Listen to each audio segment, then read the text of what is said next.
Chapter 292. Senior Brother Lawrence, I have some things I want to discuss with Brian alone. Phoebe glanced at Lawrence and said softly. Lawrence stared blankly for a moment before coming to his senses. He chuckled and said, "All right, don't worry, Brian.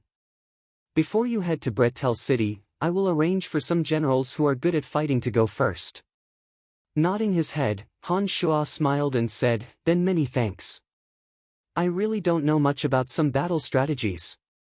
With the help of your people, I think they will definitely be of great help to me.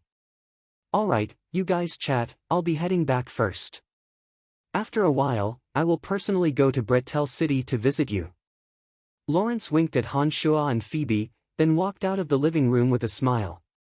After Lawrence left, Han Shua immediately took a step forward and pulled Phoebe into his arms. After a series of lingering kisses, Han Shua directly carried Phoebe and fiercely rushed into the bedroom. He forcefully flung Phoebe onto the spacious and soft bed, then Han Shua pressed down on top of her. As their clothes flew off, the two naked bodies were entangled together.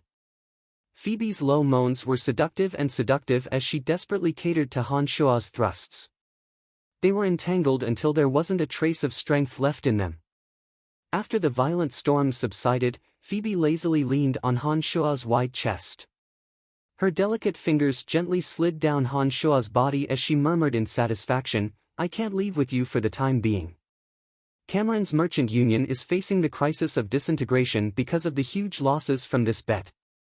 Our Boost Merchant Guild has made a huge profit this time. It's a good opportunity to clean up the mess and make it difficult for Cameron to escape this time. You should first deal with the matters of your merchant guild. Bretel's place is very chaotic, wait for me to stabilize the situation first." Han Shua softly said as he gently caressed Phoebe's tender shoulders. "Oh, right, there are some missing materials from last time. I've collected all of them for you during this period of time, so I'll give you these first." Phoebe suddenly remembered the list that Han Shua had given her last time. There were still a few rare materials missing. She exclaimed softly. As soon as he said this, Han Shua was pleasantly surprised and said, "That's great." The place of extreme water was in the Valley of Sunshine. Now that all the materials had been gathered, Han Shua could first plant the Water Elite Zombie in the place of extreme water. After a while, he could directly harvest the Earth Elite Zombie. Phoebe lazily rubbed her space ring and materials slowly appeared one by one. Han Shua conveniently put them into his space ring.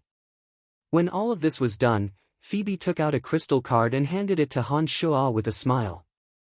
"I made a huge profit from this time's bet. There are 300,000 gold coins in this crystal card. You've just arrived in Bretel City, so you'll definitely need money. Take it first." Hee, so these 300,000 gold coins belong to you. I've also bet all the gold coins you've handed over to me before. You've made a huge profit, haven't you? The Boost Merchant Guild had taken out 700,000 gold coins to bet on Han Shua and Leah Kane. According to the odds of 1 to 5, the Boost Merchant Guild had won 3,500,000 gold coins from this bet. 355,000 gold coins was definitely a huge sum. Most large families would only have this much wealth accumulated over hundreds of years. Even the Boost Merchant Guild itself was only worth around 1,500,000 gold coins before this bet. But because of this grand bet, the Boost Merchant Guild's wealth had doubled. This also meant that the Boost Merchant Guild had officially become a major financial magnate in the Lancelot Empire. 300,000 gold coins wasn't even a tenth of the bet's total, but it was a huge fortune for Han Shua. Looking at Phoebe's charming face that was asking for a reward, Han Shua was ecstatic as he slapped Phoebe's perky butt and said with a laugh, "Not bad, the gold coins in your hands are indeed in the right hands." "Of course," Phoebe said proudly. 300,000 gold coins in Han Shua's hands was like a meat pie falling from the sky. In his joy, Han Shua ignored Phoebe's pleas and directly hugged Phoebe, pounding into her until Phoebe didn't even have the strength to speak. The next day, the slowly awakened Phoebe left Han Shua's mansion through the back door under Han Shua's escort. After Phoebe left, Han Shuo returned to his bedroom and opened a cupboard. He used a key to fiddle around in the dark crevice, and a passageway automatically split open under the cupboard. Every noble's mansion usually had a secret room to store things or do some secret things that couldn't be known by others. This mansion bestowed by His Majesty was no exception. When Candide had met with Han Shuo at the Dark Mantle headquarters, he'd already told Han Shuo all the secrets of this mansion, including this underground secret room. Walking down the passageway, Han Shuo saw a large, empty room. Apart from a few empty cupboards, there was nothing else inside. Placing the magic wand in one of the cupboards, Han Shuo directly passed through the transportation matrix and arrived at the Cemetery of Death. The Cemetery of Death was gloomy all year round. Apart from the white bones that littered the ground, there were no signs of life or change. After leaving the Cemetery of Death, Han Shuo let out a light breath and gazed into the depths of the dark forest, concentrating his senses. Why hasn't the Fire Elite Zombie finished so late this time? Han Shuo frowned and muttered to himself in confusion. The Earth Elite Zombie and Wood Elite Zombie definitely hadn't been unearthed for as long as the Fire Elite Zombie. If it wasn't for the fact that Han Shuo could sense the Fire Elite Zombie's prolonged aura, Han Shuo really would have thought that something had happened to him. Could it be because of the fire attribute treasure, the Fire Lotus, or because the Lord of the Flames is there? Han Shuo pondered for a moment and guessed inwardly. Unlike the Earth Elite Zombie and Wood Elite Zombie, the place of extreme fire had nurtured the fire attribute treasure, the Fire Lotus. Chu Kanglin's memories didn't describe what would happen if that happened. In addition, there was a terrifying Lord of the Flames there. What was even more peculiar was that the Lord of the Flames seemed to have treated the Fire Elite Zombie as his child. With so many strange things added together, the Fire Elite Zombie must have been affected. Otherwise, the Fire Elite Zombie wouldn't have taken so long to emerge. Forget it, I'll plant the Water Elite Zombie for now. Han Shuo didn't think too much about it. Since he could still sense the Fire Elite Zombie's aura, he knew that there shouldn't be any problems. Therefore, he decided to first go to the Valley of Sunshine and plant the Water Elite Zombie in the place of extreme water. It didn't take long for Han Shuo to fly from the dark forest to the Valley of Sunshine's sphere of influence. Han Shuo first arrived at the Soul Destroyer mercenary group and landed on that strange cliff. Strangely, Han Shuo didn't sense the aura of Dark Dragon Gilbert. He only saw Grant when he entered the cliff. When Grant saw Han Shuo arrive, he immediately bowed respectfully and explained, "Leader and Gilbert took on a mission and aren't here for the time being. What's the situation like now?" Han Shuo and the three Yin demons circled around and discovered that the number of mercenaries here had increased by 200. These 200 people were all unfamiliar faces. Therefore, he understood that the Soul Destroyer mercenary band was in the process of expanding. What else could it be? The major powers have gone from fighting in the dark to fighting openly. They've been fighting fiercely during this period of time. Loriton's Cairo mercenary band is the most powerful. The other three parties have no choice but to band together and fight against the Cairo mercenary band. A few bandit powers occasionally participate. In any case, the Valley of Sunshine is in a mess now. Grant smiled as he explained to Han Shuo. "Oh, right. After the previous incident, did the Rainbow Sickle mercenary band and the House of Menlo come looking for trouble with you?" Han Shuo recalled that he had killed Ferguson and heavily injured Adam Menlo. He couldn't help but ask in astonishment. "Heh, those two parties indeed hate our Soul Destroyer mercenary band. Unfortunately, they don't know where we are. Even if they want to take revenge, they don't know how." Grant seemed very pleased with himself as he laughed heartily. "I see that there are many new faces in the mercenary band. Will there be any problems with these people?" Han Shuo's heart moved as he asked. "Don't worry. The mercenaries we've chosen have all gone through strict checks. Those who can enter this area are all trustworthy. Thanks to your help last time, Loriton has allowed us to recruit in the Valley of Sunshine. This has saved us a lot of effort." Grant looked gratefully at Han Shuo as he smiled. "All right, since Trunks and the others aren't here, I'll be leaving first." After inquiring about the information he needed to know, Han Shuo bid farewell to Grant and flew directly to the Valley of Sunshine. The members of the glorious Tanai Cairo mercenary band had already gotten to know Han Shuo. When they saw that Han Shuo was entering the valley, they didn't have to go through any formalities and even smiled at Han Shuo. Their attitude towards Han Shuo was very friendly. After Han Shuo entered the Valley of Sunshine, he headed straight for the shop. When he arrived at the Merchant Union, he activated the Great Formation without another word and descended into the well. He took out the materials from his space ring and sank to the bottom of the well. He summoned Little Skull at the bone-chilling bottom of the well. According to Han Shuo's instructions, Little Skull summoned an ordinary-looking zombie with the next summoning spell. Then, the Little Skull disappeared and Han Shuo pressed the zombie warrior into the center of the place of extreme water. He threw in all the strange materials and gathered all the water element energy in the place of extreme water towards the zombie warrior. Chapter 293. With the experience of refining the earth, wood, and fire elite zombies, Han Shuo didn't spend too much effort on the water elite zombie.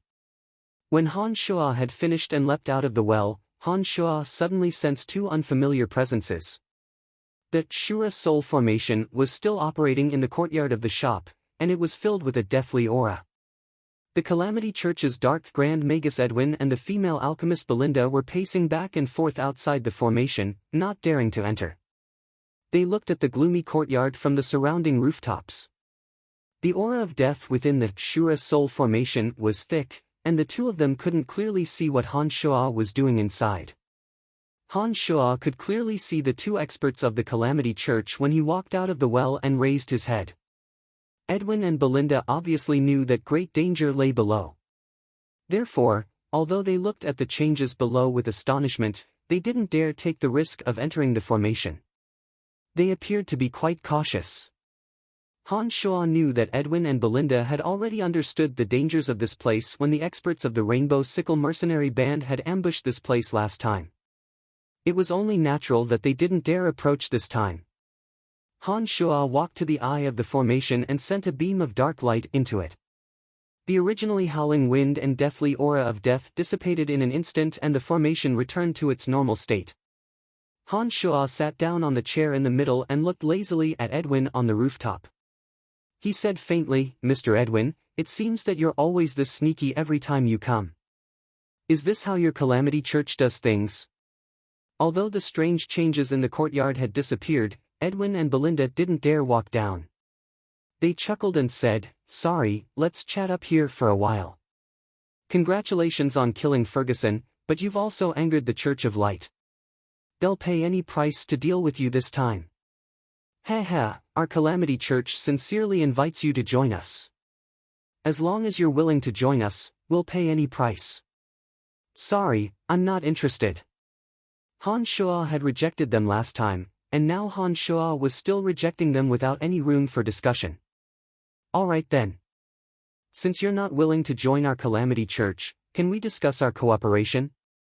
The Church of Light has already dispatched a small group of Temple Knights. Their goal should be to deal with you.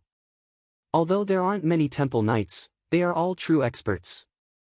This is the Church of Light's sharp sword for eradicating heresy. They are on their way to Bretel City and are waiting for you. Even if you didn't come to the Valley of Sunshine this time, our people would have notified you when you arrived at Bretel City. I didn't think I'd be able to meet you here, so I'll tell you in advance. Let's see if there's any possibility of us cooperating." Edwin was very sincere, telling Han Shuo such an important piece of news first. Han Shuo couldn't help but frown when he heard Edwin's words. The headquarters of the Church of God of Light was located in the most powerful Odin Empire on the Profound Continent. There was also the Angela Empire between the Odin Empire and the Lancelot Empire. The Temple Knights had always protected the Church of God of Light. For them to dispatch a small group of Temple Knights just for Han Shuo, it seemed that the Church of Light had truly made up its mind. "I won't be cooperating with you for the time being, but I might contact you if I need anything." Han Shuo thought for a moment and said to Edwin. Edwin immediately chuckled when he heard Han Shuo's words, our Calamity Church and the Church of Light are mortal enemies on the profound continent. The enemies of the Church of Light are our friends. All right then, our Calamity Church might appear by your side when you run into trouble. We'll meet again then. Edwin and Belinda didn't linger after saying this. They looked at each other and cautiously left Han Shua's roof, quickly disappearing from sight. Han Shua immediately moved after Edwin and Belinda left. He released all three of his demons and had them follow behind Edwin and Belinda. He wanted to see why the two were staying in the Valley of Sunshine. Edwin and Belinda were extremely careful and made many turns along the way, on guard against enemies following them. However, their figures still couldn't hide under the surveillance of the three demons. In the end, Edwin and Belinda actually entered the headquarters of the Cairo mercenary band together. Because they were tailing them in secret this time, Han Shua didn't openly enter the Cairo mercenary band. Instead, he hid in a place not far from Tanai and used the three demons to spy on Edwin's movements. Han Shua had actually guessed that Edwin had hooked up with Lorton when Edwin and Belinda had snuck up on him. Otherwise, Edwin and Belinda wouldn't have been able to find him so quickly after Han Shua had returned to the Valley of Sunshine for only a few hours. The Valley of Sunshine was the Cairo mercenary band's sphere of influence, and the Calamity Church's eyes weren't that wide. "Mr. Edwin, you went to see Brian?" Lorton immediately asked when Edwin arrived. Nodding, Edwin thanked him with a smile. "Thank you for informing me, I just saw Brian." "Oh right, how are the preparations coming along?" "The 300 death guards of the Calamity Church will arrive in the Valley of Sunshine in the next 2 days. Anyone can get the mithril mine, but we can't let the Church of Light take it. Otherwise, if they make mithril armor out of it and equip the Templars, it'll bring us great trouble in the future." Lorton's expression was cold as he said in a sinister voice, "Don't worry, as soon as your death guards arrive, I'll immediately mobilize the Cairo mercenary band and flatten the powers around the mithril mine." "Humph, I almost died there last time. I won't be so careless this time. The three great powers will pay with blood this time." "Ha, that's for the best. If the Church of Light wants the mithril mine, then we'll make them pay with their lives." Edwin had a sinister smile on his face as he discussed the details of the operation with Lorton. Han Shua listened for a while and memorized all the contents of their conversation. When Edwin and Belinda were about to leave, Han Shua took the lead and silently left the Cairo mercenary band. After leaving the Cairo mercenary band, Han Shua immediately left the Valley of Sunshine and returned to the Soul Destroyer mercenary band. He once again inquired about Trunks and the others' movements. From Grant, Han Shua learned that Trunks and Gilbert would need some time before they could return. Han Shua didn't stay in the Soul Destroyer mercenary band. He immediately flew back to the Cemetery of Death and returned to the secret room in his mansion. Not long after he walked out of the secret room, Steward Kalas respectfully said to Han Shua, "My Lord Count, there's a young lady called Fanny who wishes to see you. She says that as long as you mention her name, you'll definitely see her." Han Shua blanked and suddenly remembered his promise to Fanny. When he'd left last time, Han Shua had said that he'd look for her within a few days. Who knew that he'd become so busy that he'd forgotten about this? Now, Fanny had actually come looking for him. "She's there, take me to her." Now that Han Shua had his own mansion, if Fanny and Phoebe frequently came looking for him, the relationship between Han Shua and them would be exposed sooner or later. Just thinking about this gave Han Shua a headache. Seeing him so anxious, Steward Kalas was somewhat astonished. He immediately said respectfully, "My Lord Count, please come with me." After a while, Kalas brought Han Shua to the room where Fanny was. He pointed inside and said, "Miss Fanny is inside. You can leave first. Don't let anyone come in." Han Shua instructed. After Kalas left, Han Shua braced himself and walked in. With a glance, he saw Fanny sitting in the center. This time, Fanny wasn't wearing a magic robe. Instead, she changed into a navy blue dress. When she saw Han Shua walk in, she immediately snorted coldly and looked at Han Shua with cold eyes. "My Lord Count, you finally have the time to come see us commoners? I'm sorry. Because of some matters, I was a bit late. It won't be like this in the future. Fanny, you must forgive me. Han Shuo smiled wryly. Apologizing as soon as he'd walked in meant that he was in the wrong. It was only natural that Fanny would be so angry. This isn't the first time. It seems that you've never fulfilled your promises. Fanny's face was still expressionless as she looked coldly at Han Shuo. Smiling wryly at Fanny, Han Shuo raised his hand and said, I was wrong. You can punish me however you want. All right then, I'll forgive you as long as you promise me that you'll be an honorary teacher of the necromancy major. Fanny thought for a moment and glared fiercely at Han Shuo before speaking. Being an honorary teacher of the Babylon Academy of Magic and Force was only a title in name and didn't need to be bound by the rules of the academy. They might only occasionally give a few lectures and answer questions when invited by the academy. The various majors of the Babylon Academy of Magic and Force competed with each other. Being able to find a few famed experts within the empire to be an honorary teacher was a measure of the strength of each major. No problem. Han Shuo readily agreed. You bastard, how could you kill that evil person Leah Kane? How did you become an archmage necromancer? Just how many other things have you lied to me about? Fanny was delighted when she saw Han Shuo agree, but then a series of questions erupted. Chapter 294. Han Shuo had managed to make Fanny, who had come to denounce him, beam with joy in just half an hour. Under his gentle words, a faint smile appeared at the corner of Fanny's mouth as she left Han Shuo's mansion in satisfaction.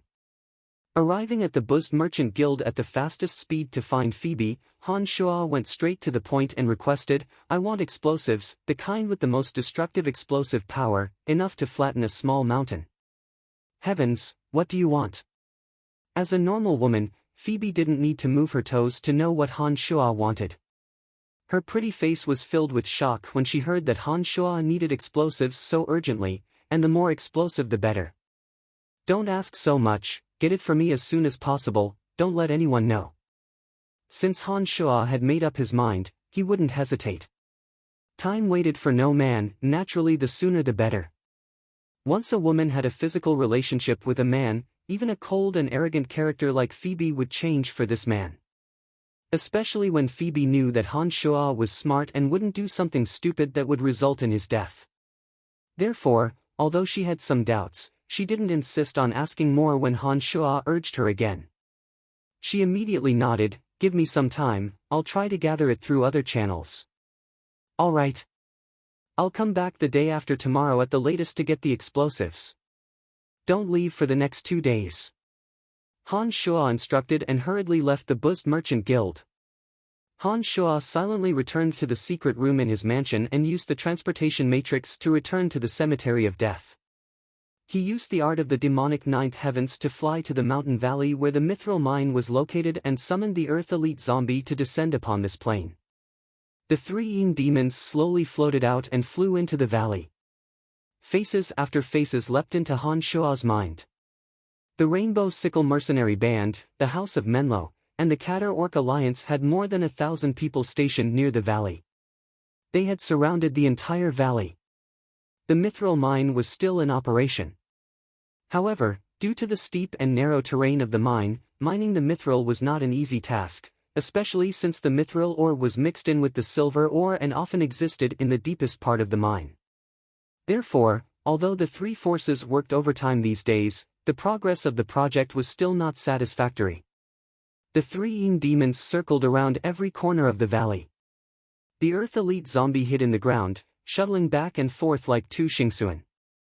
According to Han Shuo's mental control, he left many holes in the depths of the valley that couldn't be seen, just in case Phoebe hid her explosives. From Lordan and Edwin's conversation, Han Shuo knew that there would be a bloody battle in the valley. Most of the forces of the 4 great powers in the Valley of Sunshine would be involved in this battle, including Lordan's Cairo mercenary band, as well as the 10 or so small powers that Lordan had tied together with various benefits. Due to the existence of the mithril mine, the other 3 powers had invested a large amount of troops here. Once the battle broke out, this valley would become the largest battlefield in the history of the Valley of Sunshine. What Han Shuo needed to do was throw in enough explosives to destroy all the powers in the Valley of Sunshine in one fell swoop. This matter had to be done very carefully. Only the Earth Elite Zombie's miraculous ability to drill into the ground would be able to complete this mission without anyone noticing.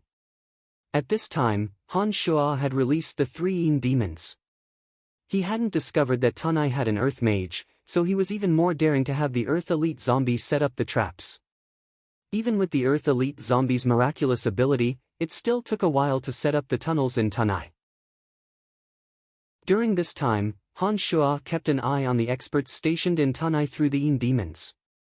He was deeply afraid that these people would sense the abnormalities in the ground and discover this time's setup. It was a good thing that everything went smoothly. When the Earth Elite Zombie finished setting up the tunnels, Han Shuo immediately left the valley. He'd been studying the Archmage level Soul Tremor spell in the Cemetery of Death, and he'd felt that this spell was incomparably cryptic and difficult to understand. Soul Tremor used one's own mental strength to directly attack the opponent's soul. In order to master this spell, one must first have a certain amount of research on the soul.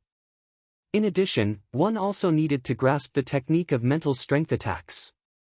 Even Han Shuo found it difficult to gather one mental strength into an attack. As he paced around the Cemetery of Death, Han Shuo furrowed his brow as he thought about the method of mental strength attacks. When Han Shuo concentrated his mental strength, he could clearly feel the formless mental strength. However, to turn it into a tangible attack, no matter how hard Han Shuo tried, he couldn't do it. It's indeed a bit difficult. Han Shuo muttered to himself. He couldn't help but concentrate his mental strength, trying to form it into a tangible attack.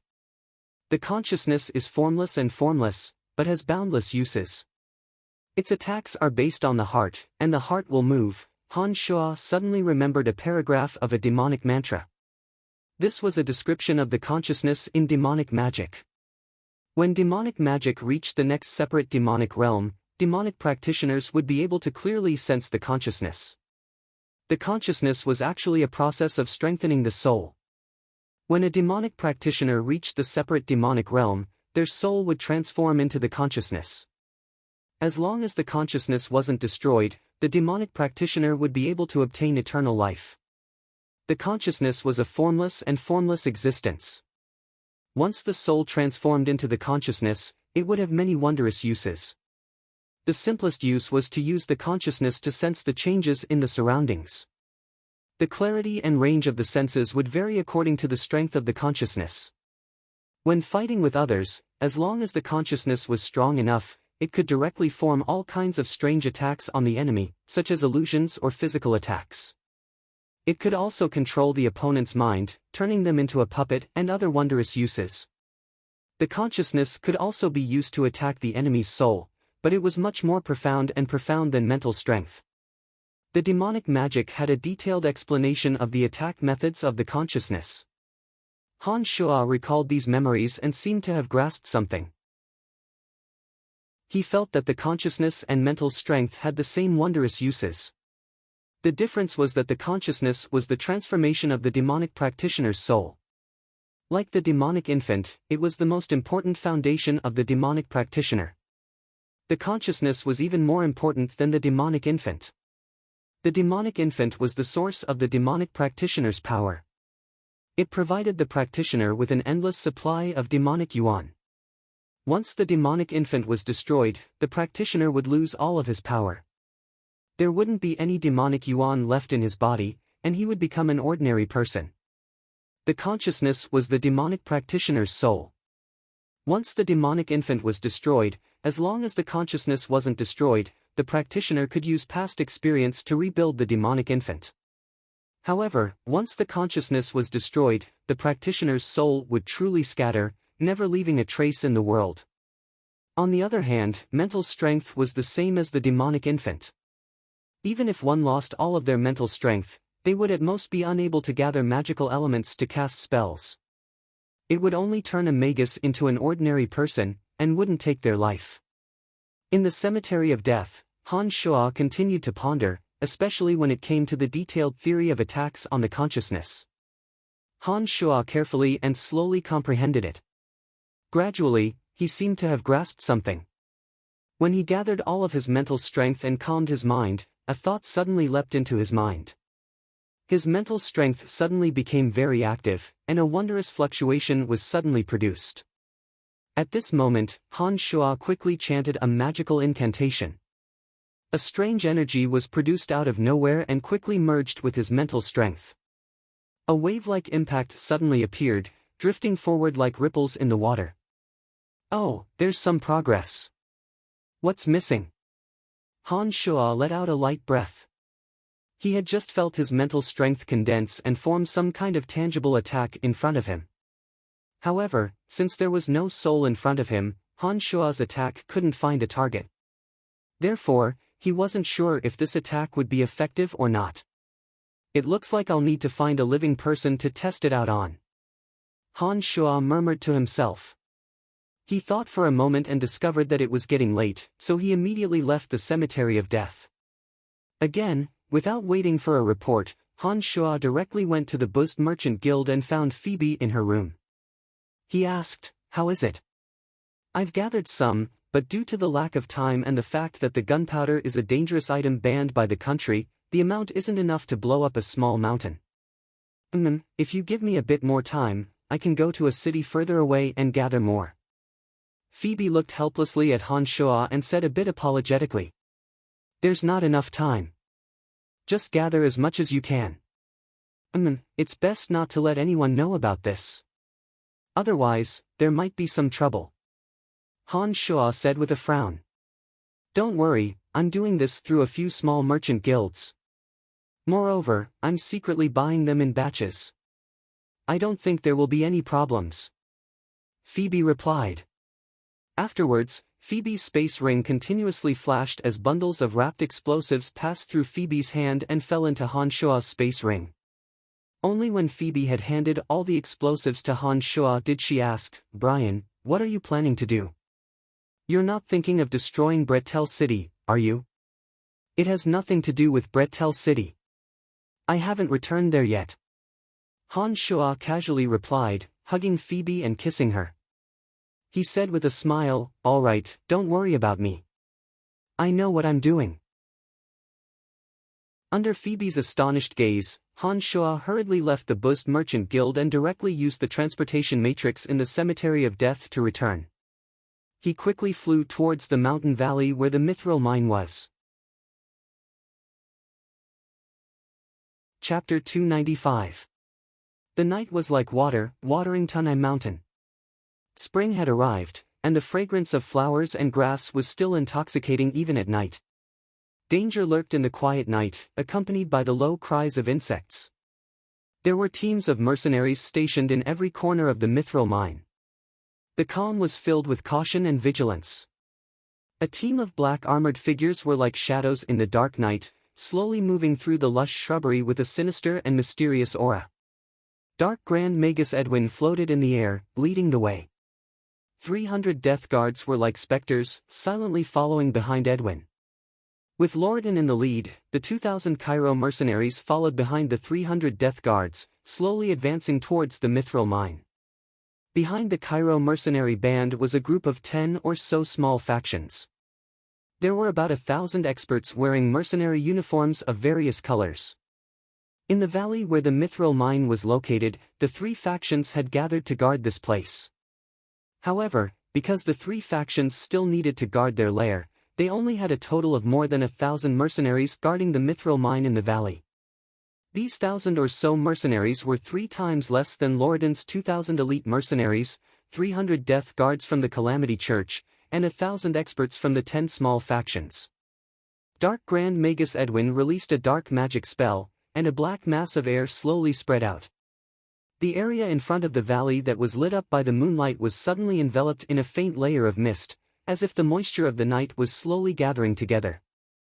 For some unknown reason, the insects that had been chirping in a low voice gradually lost all signs of life.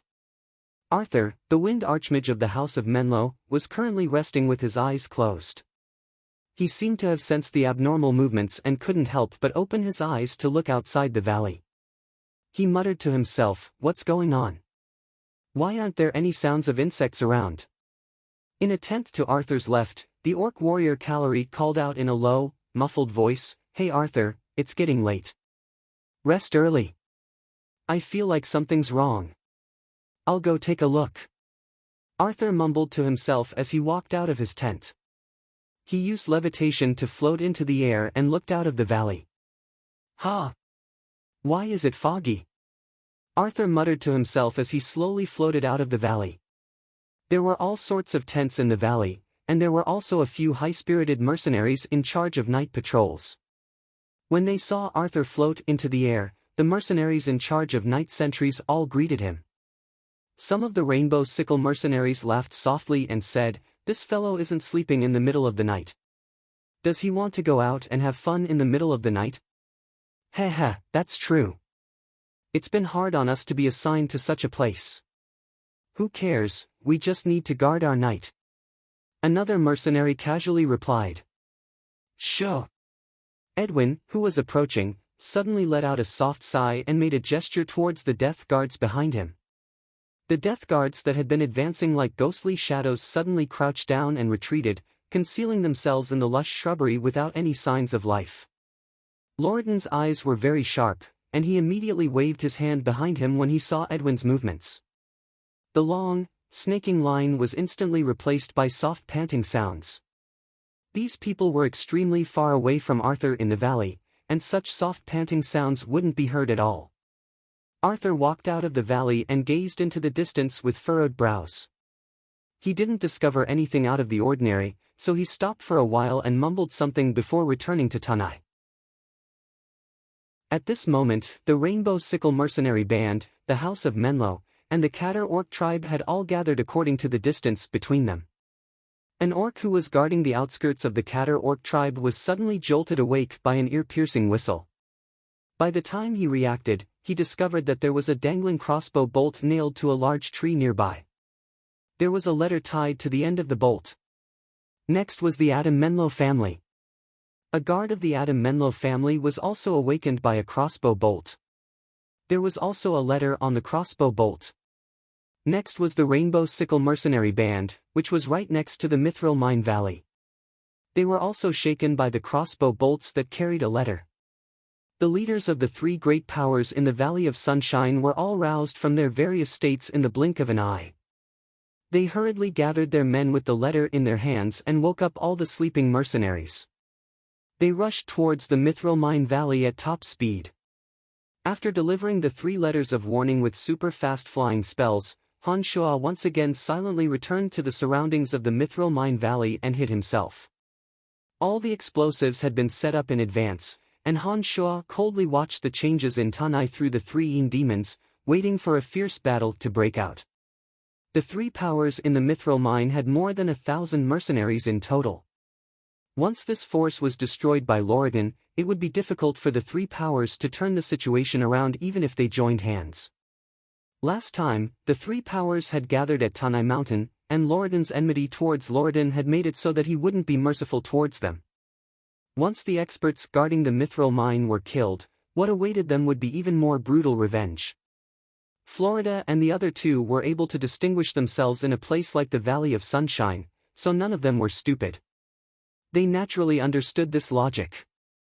Holding the attitude that they'd rather believe it, the 3 sent out their experts to communicate with each other. They brought out most of their experts from their lairs and rushed towards the Mithril Mine at top speed. As time passed by in the valley where the Mithril Mine was, some of the mercenaries who'd originally been in high spirits began to show signs of fatigue. They yawned continuously, their mental state at its worst. Edwin, who'd been hiding outside the valley, had already met up with Lordan at this time. He'd been staring coldly at the valley with a dark face when he suddenly turned his head and glanced at Lordan, saying, "We can make our move now." Killing intent burst forth from Lordan's eyes, and even his shiny bald head seemed to sparkle with a cold light. He nodded and said lowly, "My brothers died in this valley last time. This time, I'll make them pay 10-fold, 100-fold. Chief Hagen, are you all ready?" Don't worry, Chief Loredan, we've long since prepared half of Tanai's mithril mine. The 10 small powers knew that they weren't as strong as any of the 4 great powers, so they'd all banded together. Hagen of the Flame Mercenary Band was the leader of this alliance. Very good. Not just the mithril mine, as long as you help me annihilate the other 3 powers, you'll take all of their territory. Our Cairo Mercenary Band will still occupy the Valley of Sunshine. I hope you won't disappoint me. Loredan smiled coldly in his heart, but spoke heartily on the surface. Don't worry, we know what to do. Hagen laughed slyly, indicating that he completely understood Loredan's thoughts. All right, enough with the nonsense. Be careful, I'll use a dense fog to cover the path to the valley. Don't make any noise when you enter. It's best if those people all die in their sleep. Edwin yelled impatiently, an unconcealable arrogance in his expression. The Calamity Church was famous throughout the Profound Continent for being difficult to provoke. Apart from the Church of Light, there were very few powers that could contend against them. Even Loredan wasn't in Edwin's eyes, much less the captains of these small mercenary bands. Therefore, Edwin didn't treat them as sincerely and courteously as he had treated Han Shua. These small mercenary bands understood Edwin's identity and naturally didn't dare provoke him. Just the sinister and mysterious aura of the 300 Death Guards was enough to make their hearts palpitate. These people had long since heard of the Calamity Church's ruthless and callous disregard for human life. When they saw Edwin's impatient expression, they all softly cried out in agreement. Edwin was still a bit proud of these people's fear. He enjoyed this feeling of superiority in terms of strength very much. He hummed lightly in arrogance and waved his hand, ordering a tall and thin Death Guard in front of him, advance, kill them all. The Death Guards were a group of fanatical believers of an evil god. They were fanatical believers who had given all their faith and spirit to the evil god. These people carried the evil god's will and terrifying power, mercilessly massacring all enemies of the Calamity Church throughout the Profound Continent. They were a group of inhumane executioners who obtained a certain kind of power by offering sacrifices to the evil god, easily possessing the ability to dictate the life and death of others. Under Edwin's command, the Death Guard's grey eyes were filled with fanatical excitement. He was as crazy as Loredan, who had gone berserk 3 times. He gnashed his teeth so hard that it made cracking sounds, as if he was chewing on the bones of some beast or human. His movements were incomparably agile as he led the 300 Death Guards under the cover of the dense fog and rushed towards the valley. The experts of the 3 major powers led by Florida, Adam Menlo, and Katter were currently on their way to the valley. Each of them was burning with anxiety as they continuously gave orders, urging the experts below to move faster, afraid that they wouldn't arrive in time. Chapter 296. Tanai's forces were either snoring lightly, dozing off, or dead asleep. There were very few who were awake, and 1 or 2 who were more cautious also slowly closed their heavy eyes under the cover of the medicinal mist. Everything seemed so perfect. It was as if the outcome had been decided from the moment the Death Guards had entered the valley. This ambush would have been a classic if it hadn't been ruined by a terrifying explosion. Rumble. Just as the Death Guard passed through the valley's passageway, a fierce gust of wind blew from an unknown corner of the valley.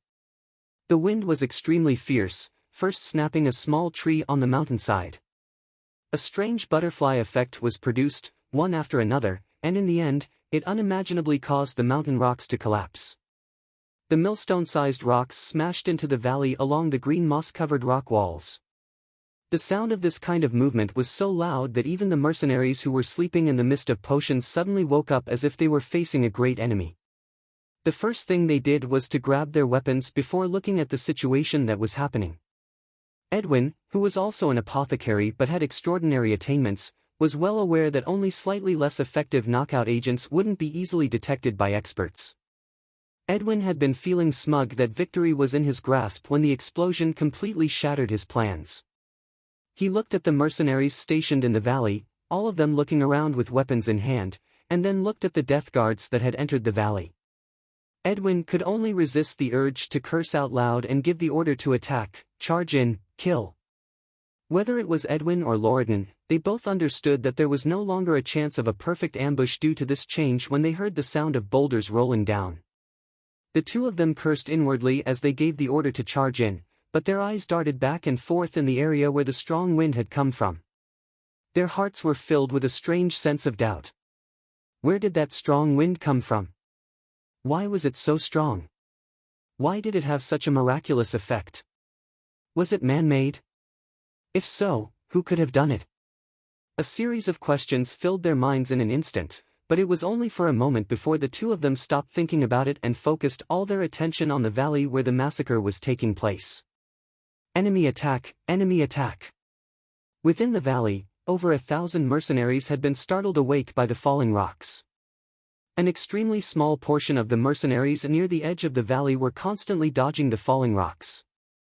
The mercenaries on night patrol duty at the very front had already spotted the death guards and immediately shouted out loud. All the mercenaries of the three factions immediately understood. They pulled out their weapons and started chanting spells. The archers knocked their arrows and aimed at the entrance of the valley. The 300 death guards of the Calamity Church spread out like ghosts of the night. They streaked across the moonlight like extremely faint shadows. Their bodies carried a sinister, evil aura, and their eyes were filled with excitement and fanaticism. They held peculiar weapons that looked like spikes in their hands as they flew close to the ground and quickly into the center of the valley. The earth trembled as rows of sharp spikes rose from the ground. Surging flames rapidly converged to form a wide wall of fire to intercept the death guards. Lightning zigzagged above the valley and struck downwards. The water men and water dragons slowly took form and dashed away from the wall of fire. The shrill whistles of arrows rang out incessantly, whooshing towards the death guards. Tanai Mountain's magi and archers formed a layer of obstruction, instantly blocking the death guards that were rushing over. They wanted to kill all of these audacious invaders. However, as the evil guardians of the Calamity Church, the Death Guard's infamy had resounded throughout the profound continent for many years. Naturally, they weren't that easy to deal with. Not only did the 300 Death Guards not slow down, they actually increased their speed. They were wearing a kind of black and gray robes that actually had an extremely strong resistance to magic. Many of the flames that came charging at them were extinguished with a wave of their sleeves. Even the violent lightning bolts that smashed down only caused their figures to pause for a moment. They were far from being able to cause any destructive damage. The armor of the Death Guards is one of our Calamity Church's secrets. How could ordinary magic attacks have any effect on them? Dark Grand Magus Edwin, who had lagged behind, said disdainfully as he looked ahead with a dark face. They could have silently wiped out most of the forces in the valley, but the unexpected occurrence had disrupted their plans. Edwin was naturally displeased. Next to Edwin, the chief of the Cairo mercenary band, Loriden, gripped the divine weapon of the Berserker tribe, the Berserker's battle axe. He laughed sinisterly, "This is good as well. It's just a waste of time. It's more interesting for them to struggle to their deaths." This time, the Cairo mercenary band had mobilized all of their elites. In addition to the Calamity Church's 300 death guards and the alliance of a dozen or so small powers behind them, they could indeed openly destroy Tanai Mountain's forces. Loriden was a battle-hungry person to begin with. This kind of face-to-face, painful slaughter suited his temperament. Therefore, when he saw Tanai Mountain's mercenaries awaken and turn their sneak attack into a frontal assault, he became even more excited. The corner of Edwin's mouth twitched, but he didn't say anything. He looked at the mercenaries surging into the valley like a tide, inwardly planning how to extort Edwin afterwards. After all, it had taken quite a bit of effort to mobilize the 300 death guards this time. Although their goal was the Church of Light, hadn't they also helped Loriden? He had to pay a price. The death guards lived up to their name as the god of death. They charged into the valley with an unstoppable momentum under the surging magic attacks. The 300 death guards immediately split into phantom-like afterimages, leaving bloody holes in the mercenaries' bodies with their sharp, thorn-like weapons. These death guards trained in a strange kind of fighting aura. They seemed to be able to borrow the power of the evil god in battle. There was a natural evil aura on their bodies, and they could actually use their eyes to make people's souls tremble. The strange fighting aura had a strong corrosive power, often able to destroy the opponent's defenses and directly injure the physical body. Sitting cross-legged on a cliff in the valley, Han Shuo was driving the fierce battle as the Hand of Darkness. He was silently circulating his magical yuan, slowly absorbing the lingering power of Tanai Mountain's dead body into his body while paying close attention to the battle below. The miraculous performance of the Death Guards surprised Han Shuo. Han Shuo could even sense a bit of the evil god's aura from these Death Guards. Last time in Valen City, the necromancer Clarendon, who died tragically at the hands of Han Shuo, had used the altar to summon the three-eyed evil god Ansidezi. Also, the aura of the 1,000-meter-tall evil god with green eyes had appeared in Han Shuo's mind in the lower layer of the Cemetery of Death. Han Shuo could sense a bit of it from these Death Guards. Due to their fanatical faith in the evil god, the Death Guards could obtain some of the evil god's strange divine power. Perhaps they could only borrow a billionth of the evil god's power, but this power still couldn't be underestimated in this plane of existence. This could be seen from the miserable deaths of the mercenaries. 300 Death Guards wasn't a lot, but the damage they could cause was incomparably terrifying. The Temple Knights of the Church of Light and the Death Guards were equal in strength.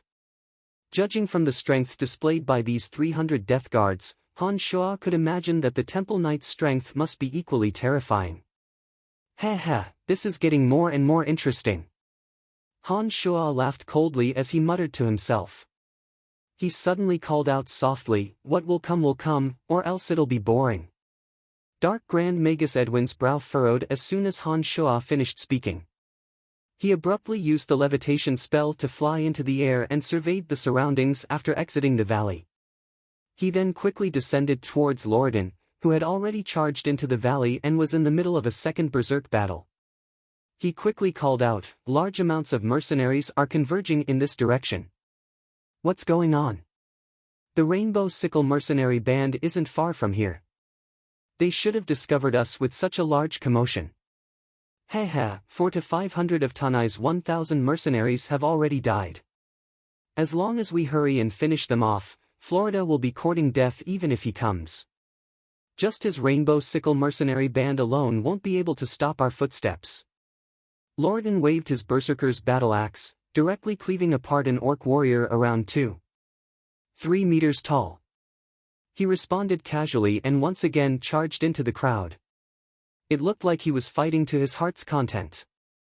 No, it's not just the Rainbow Sickle mercenary band, there's also a large group of orcs. Edwin was burning with anxiety as he yelled at Lordan. "Damn it, what's going on?" Lordan was startled and suddenly jumped in front of Edwin, asking in shock. "Kill them." Adam Menlo was riding a 10-meter-long flamingo in the air above the valley.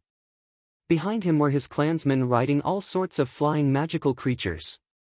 Outside the valley, the muffled sounds of iron hooves pounding on the ground like the beating of drums. The experts of the three powers were converging towards Tanai. Lordan and the others' path out of the valley had already been blocked. Fight! Otherwise, no one will be able to leave. Lordan naturally understood the current situation and immediately howled towards the sky. His ferocious nature exploded as he charged towards the remaining mercenaries in the valley. Chapter 297. 3,000 versus more than 600, including the infamous 300 Death Guards of the Calamity Church. The difference in strength was completely disproportionate. The remaining 600 people in the valley had long since been destined to die. It was just that they needed to delay it for a few more minutes. Human lives became cheap.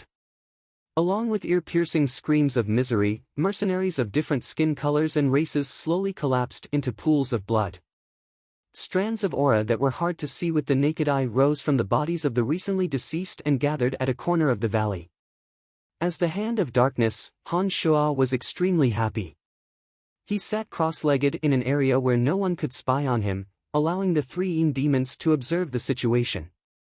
He happily absorbed the strange energy that had yet to dissipate. Han Shuo, who was in the bloodlust realm, was restless, but was firmly suppressed by reason. Time passed as lives were lost. Of the 600 experts guarding the mithril mine in the valley, only 200 remained. Among them, the mages were still tirelessly casting all kinds of magic. Of course, their targets were the well-dressed mercenaries. Not a single one of them wasted any more magic on the death guards. Adam Menlo and his family's elite troops had arrived earlier. They only attacked Tanai's Lordan's group with magic crossbows from afar, watching the remaining members of Tanai's family being slaughtered without lifting a finger. It wasn't that they weren't willing, but that they didn't dare. The elites of the House of Menlo who could fly were all riding flying magic beasts. This group of elites was the foundation of the House of Menlo's survival. It was a pity that their numbers were too few, far from Tanai and Lordan's Cairo mercenary band. Although Adam Menlo's heart was bleeding as the members of the House of Menlo were killed one by one, he didn't dare approach them to save them. This was because he deeply understood that if he landed, what awaited them would be a devastating blow. He was waiting for Florida and Catter's men to arrive and surround Lordan's group from outside the valley. He was waiting for more members who could only travel on land to gather, and then he would explode his accumulated hatred on Lordan's group. "Father, save me." In the middle of the valley, a middle-aged man who looked vaguely similar to Adam Menlo was riding on an armored black bull. He was anxiously looking at Adam Menlo, who was circling the valley on his flamingo. He let out a miserable cry. In front of this middle-aged man, Lordan gripped his berserker's battle axe and grinned as he surrounded him. The other berserkers beside Lordan were also snickering as they worked together with Lordan to keep an eye on him. Lordan wasn't in a hurry to kill him. Instead, he kept looking up at the sky, as if waiting for Adam Menlo to approach. However, after waiting for a while, Lordan only saw Adam Menlo's back turn, his shoulders trembling slightly. It looked like Adam Menlo's heart was twitching, but he had made the right decision. "No!" This middle-aged man screamed miserably as he was torn apart by Lordan's battle axe. His scream before his death caused Adam Menlo, who was on the flamingo in the distance, to almost lose his footing. The dull sound of iron hooves could finally be heard clearly.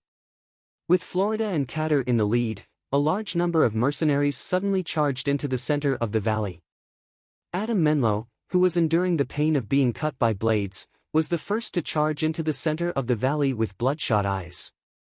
Fighting aura shot out from the long spear in his hand, clashing with the flames spewed out from the flamingo and taking a few lives in an instant. An even more desperate battle was taking place in Tanai. As a spectator, Han Shua silently absorbed the murderous aura and coldly watched Tanai's hellish battle to the death, desperately suppressing his strong desire to participate. Time flew by quickly. The already evenly matched battle caused the eyes of several parties to turn bloodshot. This time, 90% of the powers in the Valley of Sunshine had participated. Whether it was for the mithril mine, for the power of the Valley of Sunshine, or for the hatred that had accumulated over the years, they all erupted in the valley. The unyielding life energy of the strong was absorbed to their heart's content. Very soon, the ground of Tanai was littered with corpses. The corpses piled up and caused the battle to begin. For the sake of profit and hatred, the various races used slaughter to their heart's content to play out this battle. Gradually, as Han Shua absorbed the enormous amount of energy, a blood-red mist floated around him. The entire sky above the valley was suddenly shrouded in a blood-red mist. That terrifying murderous aura, along with the nauseating smell of blood, enveloped the entire valley. Unfortunately, the various powers in the valley, whose eyes were bloodshot, didn't notice this abnormal change. They still focused all of their attention on the enemy in front of them, using the weapons in their hands, their fists, and even their teeth to attack the enemy. Everyone seemed to have gone completely mad. Han Shua, who was about to lose control of himself, forcefully suppressed his bloodthirsty desires and finally gave an order to the Earth Elite zombie hiding underground. Han Shua understood that this wasn't the best time because the parties were still fighting. It wasn't time for one side to win yet. In principle, he could still wait a while longer. Unfortunately, Han Shua understood that his current condition was extremely bad. Absorbing too much murderous aura at once was beyond what Han Shua could bear. He was deeply afraid that he would lose his reason and not have a chance. 90% of the powers in the Valley of Sunshine had been reduced to a quarter of their original number. This was definitely the most intense battle in the history of the Valley of Sunshine. The major powers that had been fighting to the death suddenly felt the earth tremble violently. However, before they could react, every corner of the valley seemed to be exploding, and the thick smell of gunpowder instantly spread. At this time, there were people fighting in every corner of the valley. Every explosion caused great damage. The mercenaries who were fighting were suddenly engulfed by the underground explosions, their bodies immediately disintegrating into bloody chunks. For a moment, the valley cracked and the mountains collapsed. The sounds of explosions rose and fell incessantly. More than half of the surviving experts in the Valley of Sunshine died in this violent explosion. Due to the underground explosion in the valley, the huge rocks above also cracked. Rocks that were bigger than humans fell like raindrops. The huge rocks fell from a height of several hundred meters. That kind of violent impact was incomparably terrifying. All the experts who were careless and got smashed directly into meat paste. The various powers that had been fighting in Tanai were all dumbfounded by this sudden explosion. Now that 90% of the Valley of Sunshine's forces had joined in, this kind of earth-shattering bombardment didn't differentiate between friend and foe. The damage caused was even more exaggerated. Even if Loridan and the others were slow, they could still sense the scent of a conspiracy. The huge rocks continued to fall from above, and the entire valley was about to be sealed off. All the Tanai experts who had been awakened by the explosion suddenly reacted. All of them looked up to the sky and cursed as they fled in a sorry state. Loridan and the others' voices were even louder as they shouted for everyone to quickly retreat. If it wasn't for the explosion covering up the blood mist, perhaps these people would have discovered Han Shua's existence. After all, the fiendish Han Shua had left an unforgettable impression on them with his blood mist attack in this very valley. However, the rolling rocks had shattered the blood mist and could no longer form a distinct blood mist. Add to that the fact that the falling rocks were too terrifying, no one paid attention to the sky. All of them only cared about escaping and didn't expose Han Shua's existence. The leaders of the major powers sensed that there was a conspiracy, and the resentment in their hearts was as endless as the waters of the ocean. However, they all understood that this wasn't the time to look into it. The group of leaders led by Loridan frantically ordered their subordinates to leave this place as soon as possible. Florida and the others had a bad premonition ever since they'd received the warning of the crossbow bolts. When they arrived in the valley and saw that the massacre had already occurred, and the explosions didn't differentiate between friend and foe, they immediately understood that Tanai's Loridan and the others had also been plotted against. Florida and the others turned pale with fright. They even thought that this was the work of one of the three empires surrounding the Valley of Sunshine. Their goal was to eradicate all the powers in the Valley of Sunshine and take complete control of the Valley of Sunshine. It was because of this that they naturally thought that the explosions were only the beginning, and that there might be a sea of soldiers from the other empires bearing their fangs at them. Therefore, when Loridan fled, they also fled in a panic. They never would have thought that this conspiracy was the work of one person, and that such a large-scale attack was the work of one person and the miraculous Earth elite zombie. They completely lost their bearings as they fled in all directions. As the leaders of a faction, they naturally thought more, but it was a pity that not every mercenary under their command was that smart. Most of these mercenaries who lived on the edge of a knife were still simple-minded. The fierce battle with Tanai's side had caused their comrades to die one by one, and their enemies to run around them. These people didn't have the time to think and immediately attacked. Thus, even as they fled, the major powers were still locked in battle due to their unresolvable hatred. The sounds of metal clashing and the final screams of the dead continued for a long time outside the valley. However, at this moment, the instigator of all this had turned blood red and was surrounded by a strong killing intent. He was clearly on the verge of a breakthrough. On the contrary, the demon's lair edge hovered in the air above the valley, replacing Han Shua as the current beneficiary of all the powers. Chapter 298. Corpses were strewn all over the ravaged valley. What was even more frightening was that most of the corpses weren't complete. Their severed heads were like blood-stained rubber balls, scattered all over the valley floor. They formed a stark contrast with the enormous blood-stained rocks. Broken limbs were like powerless tree trunks, quietly lying on the valley floor that had been split into long and narrow ravines. The scene of Azura Hell was serene and bloody under the moonlight.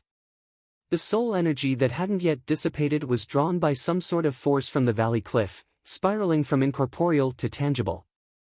Wisps of soul energy fluttered into the sharp hilt of the weapon that sparkled with a dark brown luster. The demon's lair edge silently stood on top of Han Shua's head, like a loyal follower of its master. The dark brown edge didn't reflect any luster under the moonlight, but the wisps of soul energy that drifted in and met Han Shua's murderous aura caused a dazzling change. Specks of star-like light shone brightly within the blood-red aura. The dazzling specks of light were like tiny dancing spirits. After slowly blossoming beautifully for a moment, they finally completely converged into the dull brown demon's lair edge. Nearly 2,000 people had died in this battle, and every single one of them wasn't weak. Naturally, their soul energy was also very abundant. 60% of this soul energy had entered Han Shua's body, and the other 40% was being absorbed by the demon's lair edge. As the mastermind behind the scenes, Han Shua had coincidentally eavesdropped on the battle, causing all the factions in the Valley of Sunshine to suffer great losses. All the leaders were panicking and making wild guesses, which led to Han Shua's breakthrough into the Bloodlust realm and the Demon's Lair edge's fierce aura once again. Clouds of blood-red mist were so thick that they wouldn't dissipate, forming strange lines that surrounded, entangled, and tightened around Han Shua. Within the mist, Han Shua's skin and flesh glowed with a dark red luster as his bones crackled. A terrifying aura of death, murderous aura fluctuated between strong and weak. His handsome face trembled strangely. This state lasted from the long night to the scorching sun. Gradually, the entire ruined valley was shrouded in the blood-red mist. The mist was as thick as a layer of clouds, covering most of the sky above the valley. The scorching sun couldn't penetrate the obstruction of the blood clouds, but instead increased the brightness of the bloody light, causing the entire valley to seem as if it was shrouded in a bloody hell. The corpse-strewn valley seemed even more desolate, evil, and terrifying due to this layer of bloody light. For 3 days in a row, the entire Valley of Sunshine was in a constant state of anxiety and fear. The blood cloud within the valley constantly changed, until blurry, shadow-like figures slowly drifted out from the back of Han Shua's neck. These shadows that had separated from his body gradually merged with the blood cloud. Then, all sorts of grotesque, ferocious, and terrifying demon heads slowly materialized from illusory form. All of the blood clouds and blood mist merged with the shadows. After 5 days, they finally transformed into 12 monsters of different shapes but all the same sinister appearance. These monsters either had sharp heads and claws, or densely packed fangs like sharks, or had barbs growing out of their backs like barbs. These 12 demons were completely different from each other, but they all shared the same aura. It was a unique aura that came from Han Shua's body. It was the same aura as Han Shua's. Little Skull had been hiding in the crevice of the valley all this time. It was because of this familiar aura that the Earth Elite Zombie and Wood Elite Zombie didn't make any unfriendly moves. Another 7 days passed. The 12 demons constantly changed their forms, sometimes even taking on the exact same appearance as Han Shua. What was even more strange was that on the 5th day, there were actually 12 identical copies of Han Shua hovering around Han Shua. On the last day, the 12 constantly changing things returned to their original appearances as if they had returned to their original form.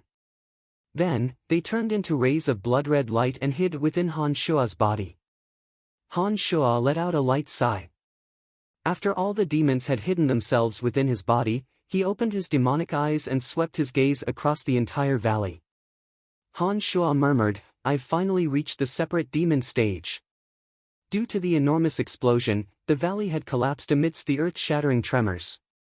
All of the paths into the valley had been sealed off, leaving only a sliver of sunlight in the sky.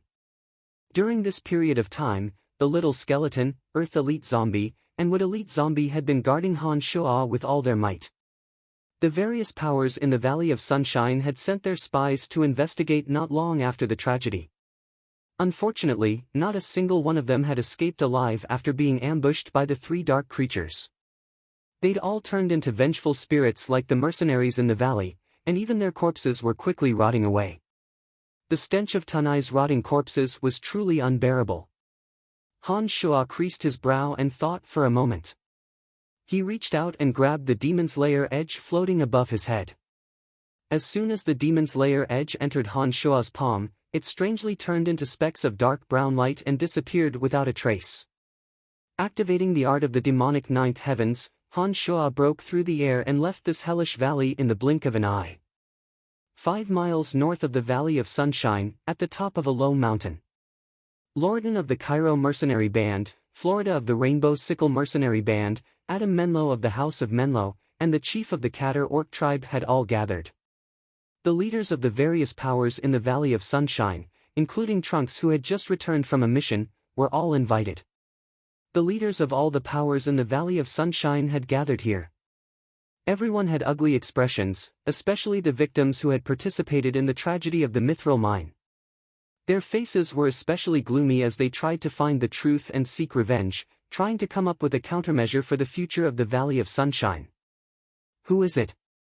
Everyone had the same question in their hearts. Apart from the few major powers that had experienced the tragedy and suffered heavy losses, anyone who hadn't participated in the incident had become a target of suspicion. Even some of the smaller factions in the Valley of Sunshine who'd escaped faster and suffered fewer losses had become suspects. Trunks, your Soul Destroyer mercenary band didn't participate in the battle this time. Among all the powers that didn't participate in the Valley of Sunshine, your Soul Destroyer mercenary band is the strongest. Now, your Soul Destroyer mercenary band's strength isn't the slightest bit affected.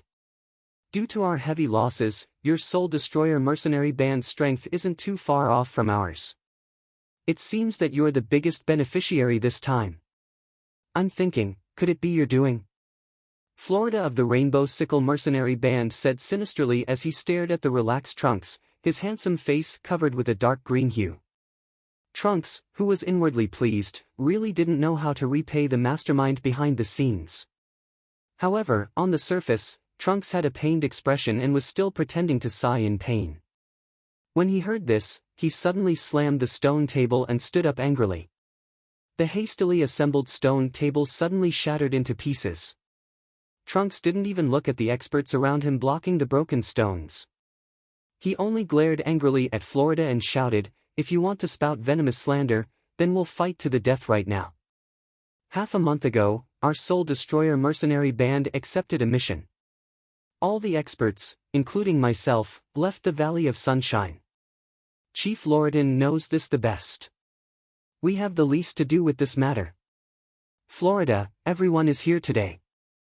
If you really want to kill me, then we might as well have a fair and square duel. There's no need to resort to such underhanded schemes. When Trunks had slammed his palm on the broken stone table just now, a wisp of silver radiance had appeared in his palm. Everyone present was a crafty old fox. They all knew what a silver fighting aura meant to a swordsman. Due to his own efforts and the effects of the rebirth pill, Trunks had already advanced to the great swordmaster level. All the leaders had to carefully consider whether this palm strike had any other meaning other than a show of force. During this period of time, the Soul Destroyer mercenary band had been able to openly recruit experts in the Valley of Sunshine due to Trunks' previous fame and the foundation of the original Rainbow Sickle mercenary band. They had developed at a high speed in a short period of time. If it wasn't for Tanai's tragic accident, perhaps the Soul Destroyer mercenary band wouldn't have been taken seriously by Lordan, Florida and the others. It was a pity that Tanai's side had suffered disastrous losses. The strength they had accumulated over the past few years had been destroyed in a single day. With their sharply reduced strength, they no longer had the confidence to firmly deal with Trunks. In addition, the Soul Destroyer mercenary band was in the dark. The various powers still didn't know where their nest was. This caused the Soul Destroyer mercenary band to become a powerful existence that could stand shoulder to shoulder with the four great powers. The great swordmaster Trunks had displayed his extraordinary strength as soon as he made his move. He had taken an unyielding and formal challenge to Florida. This attitude was clearly different from his previous concealment and obscurity. Although Florida, a light archmage, had also cultivated lightning magic, he had yet to completely recover from the serious injuries he had suffered at the hands of Han Shua. Florida didn't doubt that Trunks would take the opportunity to tear him to shreds when he faced Trunks, who had advanced by leaps and bounds to become a great swordsman, with Trunks' unforgettable hatred for him. Therefore, Florida's cheeks trembled with anger as he gloomily glared at Trunks. In the end, he said in a low, stiff voice, "The most important thing right now is to find the mastermind behind the scenes. I don't have the time to fight with you right now." When these words were spoken, all those in power in the Valley of Sunshine understood one fact. Florida was afraid. Chapter 299. Trunks didn't persist and sighed, "As a member of the Valley of Sunshine, I'm also very sad that such a tragedy has occurred. The most important thing now is to understand everything. Otherwise, if the enemy has other tricks up their sleeves, then the successive blows will be unbearable for any side." None of the leaders believed Trunks' lament. As the leader of the Soul Destroyer mercenary band that was completely unscathed from the great changes in the valley, they definitely wouldn't believe that Trunks wasn't rejoicing in others' misfortune. Of course, at this moment, especially after Trunks had displayed the strength of a great sword master, they naturally wouldn't be so foolish as to provoke him. After an awkward silence, Lorden of the Soul Destroyer mercenary band finally spoke, "I think the murderer's target this time is all the powers in the Valley of Sunshine." The Soul Destroyer mercenary band being able to escape this calamity was completely a fluke. Even the subordinates I sent to the valley after the incident didn't return. This time, our Valley of Sunshine may be facing a huge problem. If it wasn't for the fact that both sides had suffered heavy losses, the various powers that had been engaged in a bloody battle a few days ago would never have such a friendly conversation in a place like this. Florida of the Rainbow Sickle mercenary band shot a rude glance at Lorden, a trace of hatred mixed in his hazy face. He said in a cold voice, "So what do you think we should do?" Taking a deep breath, Lorden seemed to have already thought of an answer. His large bell-like eyes scanned everyone before he finally said in a low voice, "Let's put aside our grudges for now and find the mastermind behind all this. Whoever can figure out the truth first will be the one to take control of the Valley of Sunshine. Do you have any objections?" Lorden, who had always been in control of the Valley of Sunshine, was definitely not a generous person. In fact, Lorden was famous for being petty and mad. Logically speaking, these words shouldn't have come out of his mouth at all. However, the strength of the Cairo mercenary band after the great changes in the valley was far from what it used to be.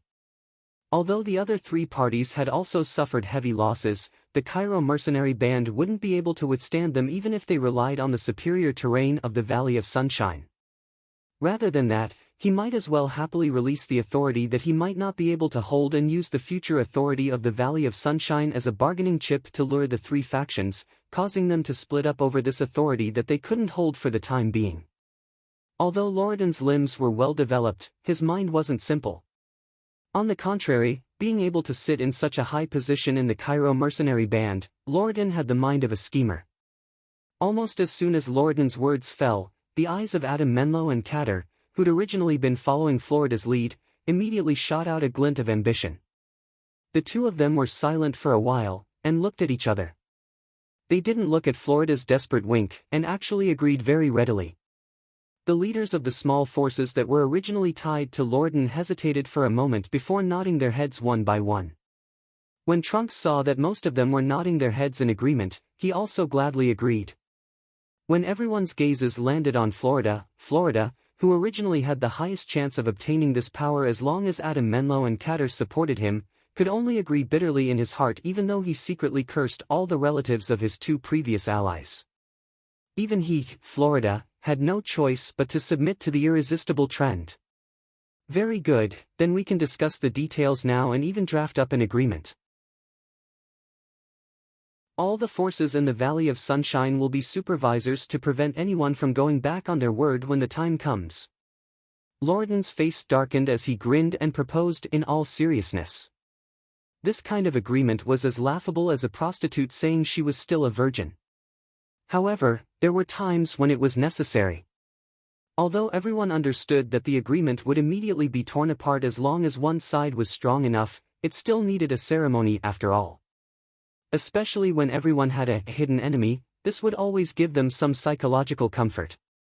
Therefore, the major forces in the Valley of Sunshine, each with their own ulterior motives, came to an agreement that they had to abide by. In such a place, all parties would temporarily stop fighting and fully focus on tracking down the mastermind behind the scenes.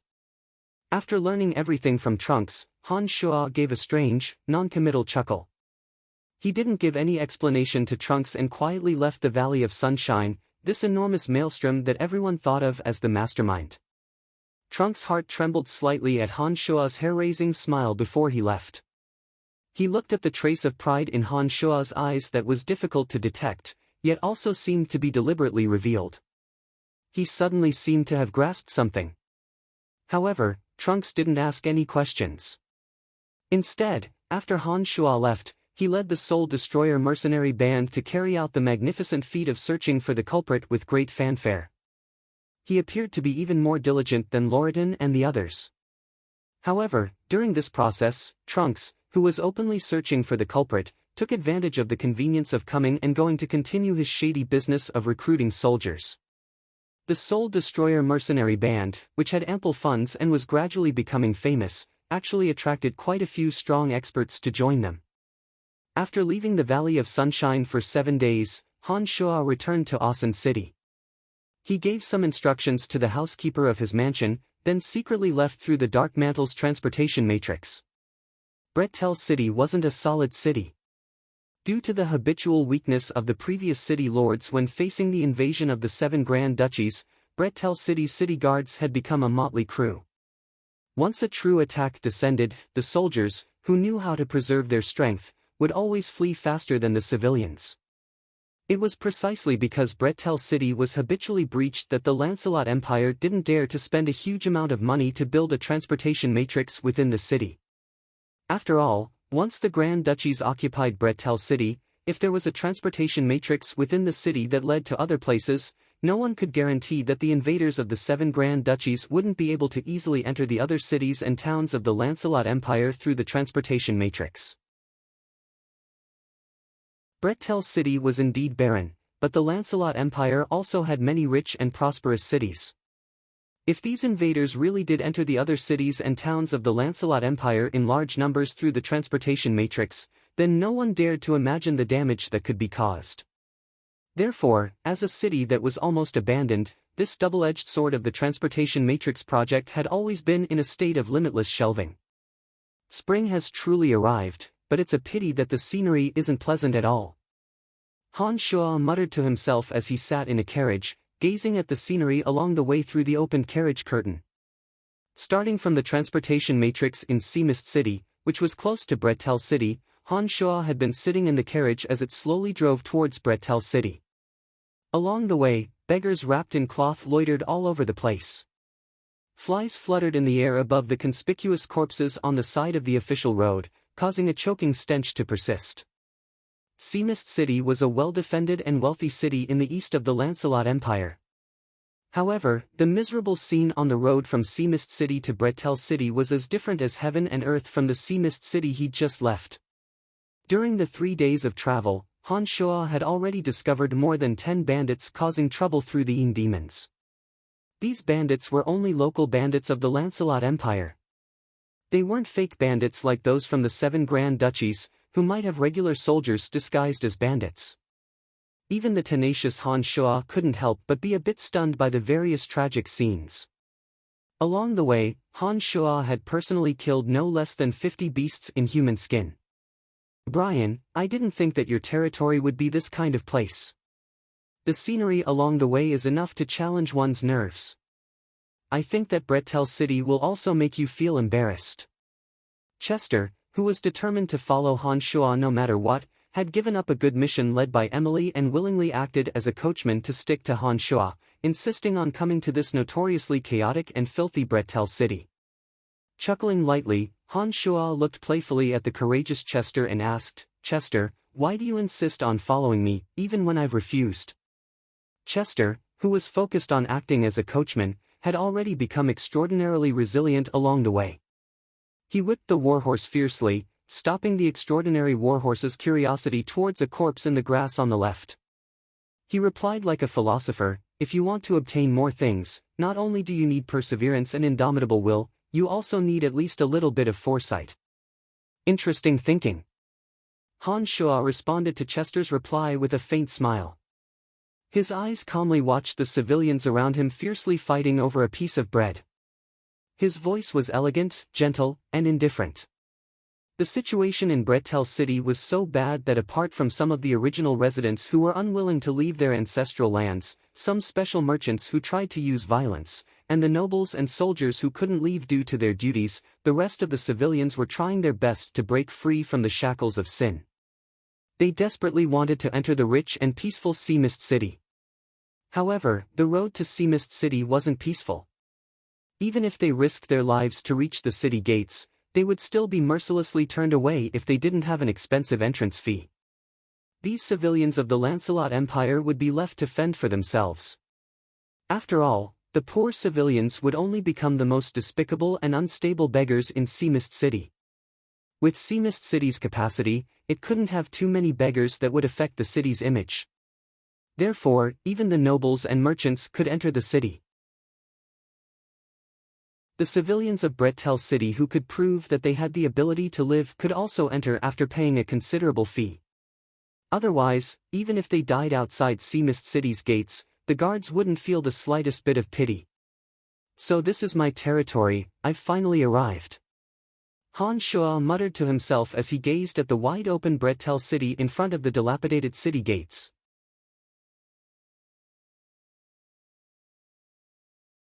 Chapter 300. A carriage that couldn't be considered extravagant sped through the dilapidated city gate. There were few people on the streets.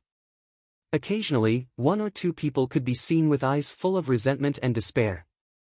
This was a silent protest against their miserable lives. Bretel City was just as dirty as Han Shuo had expected. The scenery was only slightly better than what he'd seen along the way. A few lazy soldiers watched the carriage enter the city indifferently. They actually didn't question him about his origins or urge him to pay the entrance fee. It looked like Bretel City was indeed on the verge of death. "Hey, may I ask where the city lord's mansion is?" Chester pulled on the reins and asked a commoner who looked like a beggar with a smile. The commoner lay lazily under the sun, picking at the fleas on his body. He didn't even raise his head as if he hadn't heard Chester's question. "1 silver coin, where is the city lord's mansion?" Chester, who'd been born in poverty, had a good understanding of the temperament of these poor people. He asked with a smile again. Sure enough, adding a silver coin immediately produced an effect. The beggar who'd just been deaf seemed to smell the alluring scent of gold. He suddenly focused all his attention on Chester and pointed in the direction of East Street, saying, "Go straight for 300 meters. The tallest and most dilapidated mansion is the city lord's mansion." A silver coin glittered under the sunlight as it rolled down to the ground in front of the beggar. Chester didn't thank him. He only jerked his warhorse and the carriage slowly left, heading straight for the city lord's mansion. The beggar hurriedly picked up the silver coin and clutched it tightly in his palm. He then looked in the direction the two had left in and murmured, "Someone actually came to Bretel City. If it's not a profiteering merchant, then it's that legendary unlucky count. What a pitiful fellow." Once Bretel City was invaded, the city lord's mansion would become the focus of attention. The walls of the tall building weren't sturdy, and there were even a few holes that hadn't been repaired from the explosions. When Han Shuo's carriage entered, there were only less than 5 maids and a dozen or so soldiers. These maids and soldiers looked at Han Shuo coldly. They did not have the enthusiasm that a subordinate should have. Of course, it was even more impossible for them to welcome Han Shuo at a banquet that was normally held in other regions. The city lord's mansion was at least 5 times larger than Han Shuo's mansion in Asan City. However, this city lord's mansion didn't have any good points apart from its large size. Because the city lord was always the first to leave after every invasion, the city lord's mansion that didn't have any soldiers stationed there was often the first to be looted. Some of the things that the city lord couldn't take away for the time being had been completely obliterated in the repeated attacks. The funny thing was that Han Shuo actually saw a piece of white jade floor being taken away, leaving behind a large square hole in the ground. This allowed Han Shuo to imagine the true situation of Bretel City. Can you tell me about the current situation in Bretel City? Han Shuo asked Dick, the person in charge of the Dark Mantle, after hearing the news and sitting down in the dilapidated hall at the center of the city lord's mansion. Dick was a man in his 40s. His appearance was ordinary, with only the bridge of his nose appearing rather high. This was a characteristic of the mountain people of Bretel City. Dick respectfully saluted Han Shuo, speaking in a somewhat awkward imperial language. When the previous city lord of Bretel City left, he took with him a total of 500 family soldiers. Currently, there are only 3,000 soldiers in the entire Bretel City, and less than 50,000 residents in the city. 3,000 soldiers is simply not enough to guard Bretel City's city gates. Not to mention that these soldiers often escape faster than the civilians. Bretel City's defenses have been damaged time and time again. Without funds to repair them, the city has almost lost its defensive capabilities. The true local mountain people of Bretel City mostly live on the steep mountains around the city. These mountains produce some valuable ores. Since the mountain people are very familiar with the terrain of the mountains, coupled with the fact that the mountains are indeed very difficult to attack, they have been able to resist every invasion by the 7 Grand Duchies. Up until now, Bretel City has actually been relatively safe. This is because the 7 Grand Duchies have experienced dozens of large and small invasions. They all understand that there's no more profit to be reaped from Bretel City. To them, wasting time to plunder Bretel City is no longer able to reap the rewards they deserve. Therefore, there haven't been any more invasions in the past few months. On the contrary, the mines guarded by the mountain people in the mountains around Bretel City have become the targets of attacks by bandits and private soldiers. However, the mountain people are not as incompetent as the Empire's soldiers because they have the geographical advantage. Up until now, they have been able to barely pass through the mountains at the speed of a turtle. Han Shuo gradually gained an understanding of the situation in Bretel City under Dick's introduction. When Dick finished, Han Shuo glanced at a soldier in the city lord's mansion and said, "Summon all the soldiers of Bretel City to the front of the city lord's mansion. I want to see what these soldiers look like." "Yes, Lord Count." The soldier replied lazily, riding a weak and thin horse at a moderate pace out of the city lord's mansion. "My lord, you will be disappointed." Dick shook his head and sighed as he said to Han Shuo, "I know. However, I want to make sure that I won't be disappointed in the future." Han Shuo said with a light smile, then furrowed his brows in silence. After nearly 2 hours, the soldiers scattered all over Bretel City gathered in front of the city lord's mansion at a moderate pace, with no order or military discipline. None of these soldiers were very strong. Perhaps it was because of the food they ate, but they had a sickly complexion. That kind of sloppy mental state without a trace of a soldier's spirit was proof that their combat strength was bound to collapse at the first blow. The long swords, bows, and spears in their hands were all rusted and of inferior quality. Han Shuo even felt that a sharp weapon forged by the dwarves could break all of their weapons. Only a third of these 3,000 soldiers were young men in the prime of their lives. The rest were old men past their prime. Who could count on these people to have any fighting strength?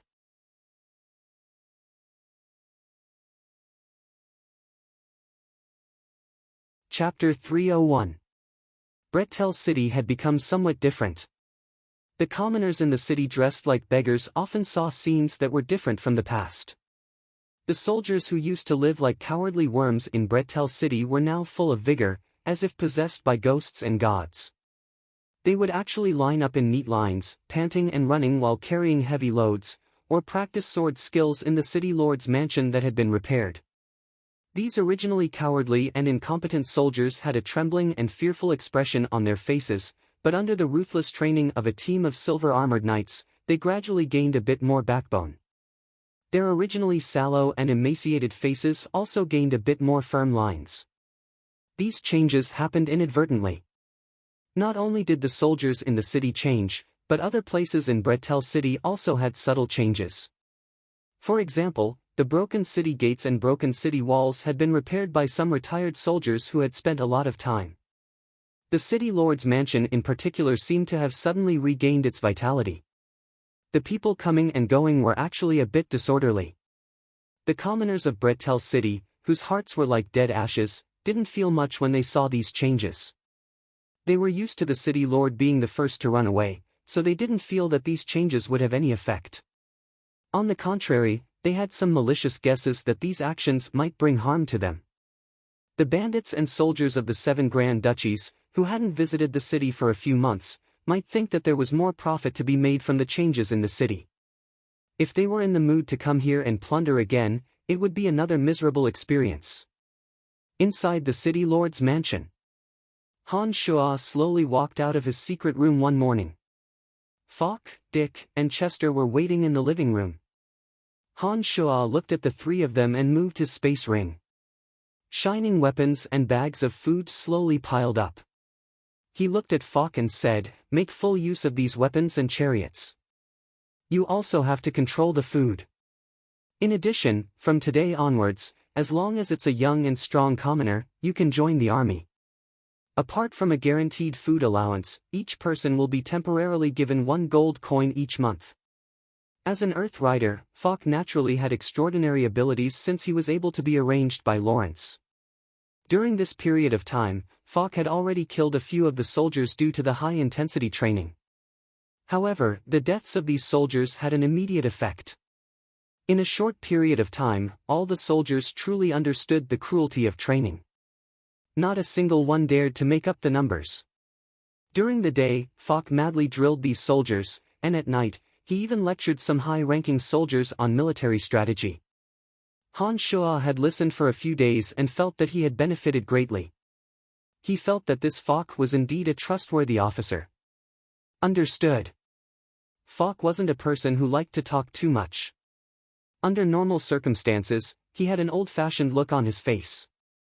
He had a straightforward and hot-blooded aura that was ingrained in his bones as a soldier. "Dick, have there been any abnormalities in the vicinity recently?" Han Shua asked with a smile as he glanced at Dick, the person in charge of the Dark Mantle's operations here. "My Lord Count, apart from some commoners who don't understand your actions, there hasn't been anything out of the ordinary around Bretel City. However, according to our Dark Mantle's observations, I believe that a group of bandits will arrive in the next few days. Of course, their target should only be the mountain people on Mount Tali near Bretel City." Dick replied courteously. Although the soldiers of Bretel City were cowardly and incompetent, the Dark Mantle was still operating normally. There were Dark Star envoys hiding in the surrounding mountains. Nodding, Han Shua said with interest, "Very good. Keep a close eye on this matter. You must find out when those bandits will return, as well as their numbers and movement routes." "Hee, Falk, perhaps we should also test out these soldiers. If we don't give them a bit of stimulation, I think it will be very difficult for them to truly grow." "My lord, your words make a lot of sense. I will make them more spirited," Falk replied. 3 days later, on Mount Tali to the southwest of Bretel City, a battle that frequently occurred was currently playing out. Redbeard Troda was leading 4,000 fierce bandits, recklessly charging up Mount Tali. The mountain people hiding in the rocks, trees, and shrubs on the winding mountain path used bows and arrows to obstruct the bandits from ascending the mountain. The mountain people had long since gotten used to this kind of attack and naturally had their own way of dealing with it. The falling rocks and arrows caused quite a bit of damage to the bandits. The mountain people hiding behind the rocks were much braver than the soldiers of Bretel City. They didn't fear the bandits' attacks at all and used all kinds of attacks to attack the invaders. "Falk, do you think these bandits will be able to win?" At the foot of Mount Tali, Han Shua was a distance away from the bandits. He turned his head to look at Falk and asked. Shaking his head, Falk calmly replied, "Impossible. Although Redbeard Troda has more bandits, It's a pity that the mountain people of Mount Tali occupy the terrain. In addition, they've long since gotten used to fighting on the mountain. It's impossible for warhorses to travel on the rugged mountain path, and Troda doesn't have the determination to fight to the death. This battle is destined to be fruitless. Only 100 of the 4,000 fierce bandits have died. Hee, Fok, do you think we have any hope of getting rid of them? Han Shuo asked again. That's also impossible. The path below Mount Tali is flat and we don't have any terrain that we can use to our advantage. In addition, these soldiers haven't been trained for long. I don't think they have the courage to face the Redbeard bandits immediately. Not to mention we only have 1,300 people. My lord, this isn't a good idea. Fok was shocked and immediately tried to persuade Han Shuo. Unfortunately, Han Shuo didn't listen to Fok's advice. He laughed mischievously. Fok, you've forgotten that I'm an Archmage Necromancer. Archmage Necromancers should be most proficient in this kind of large-scale battle. Not to mention, there aren't any outstanding light Archmages among these bandits. I think we can give it a try.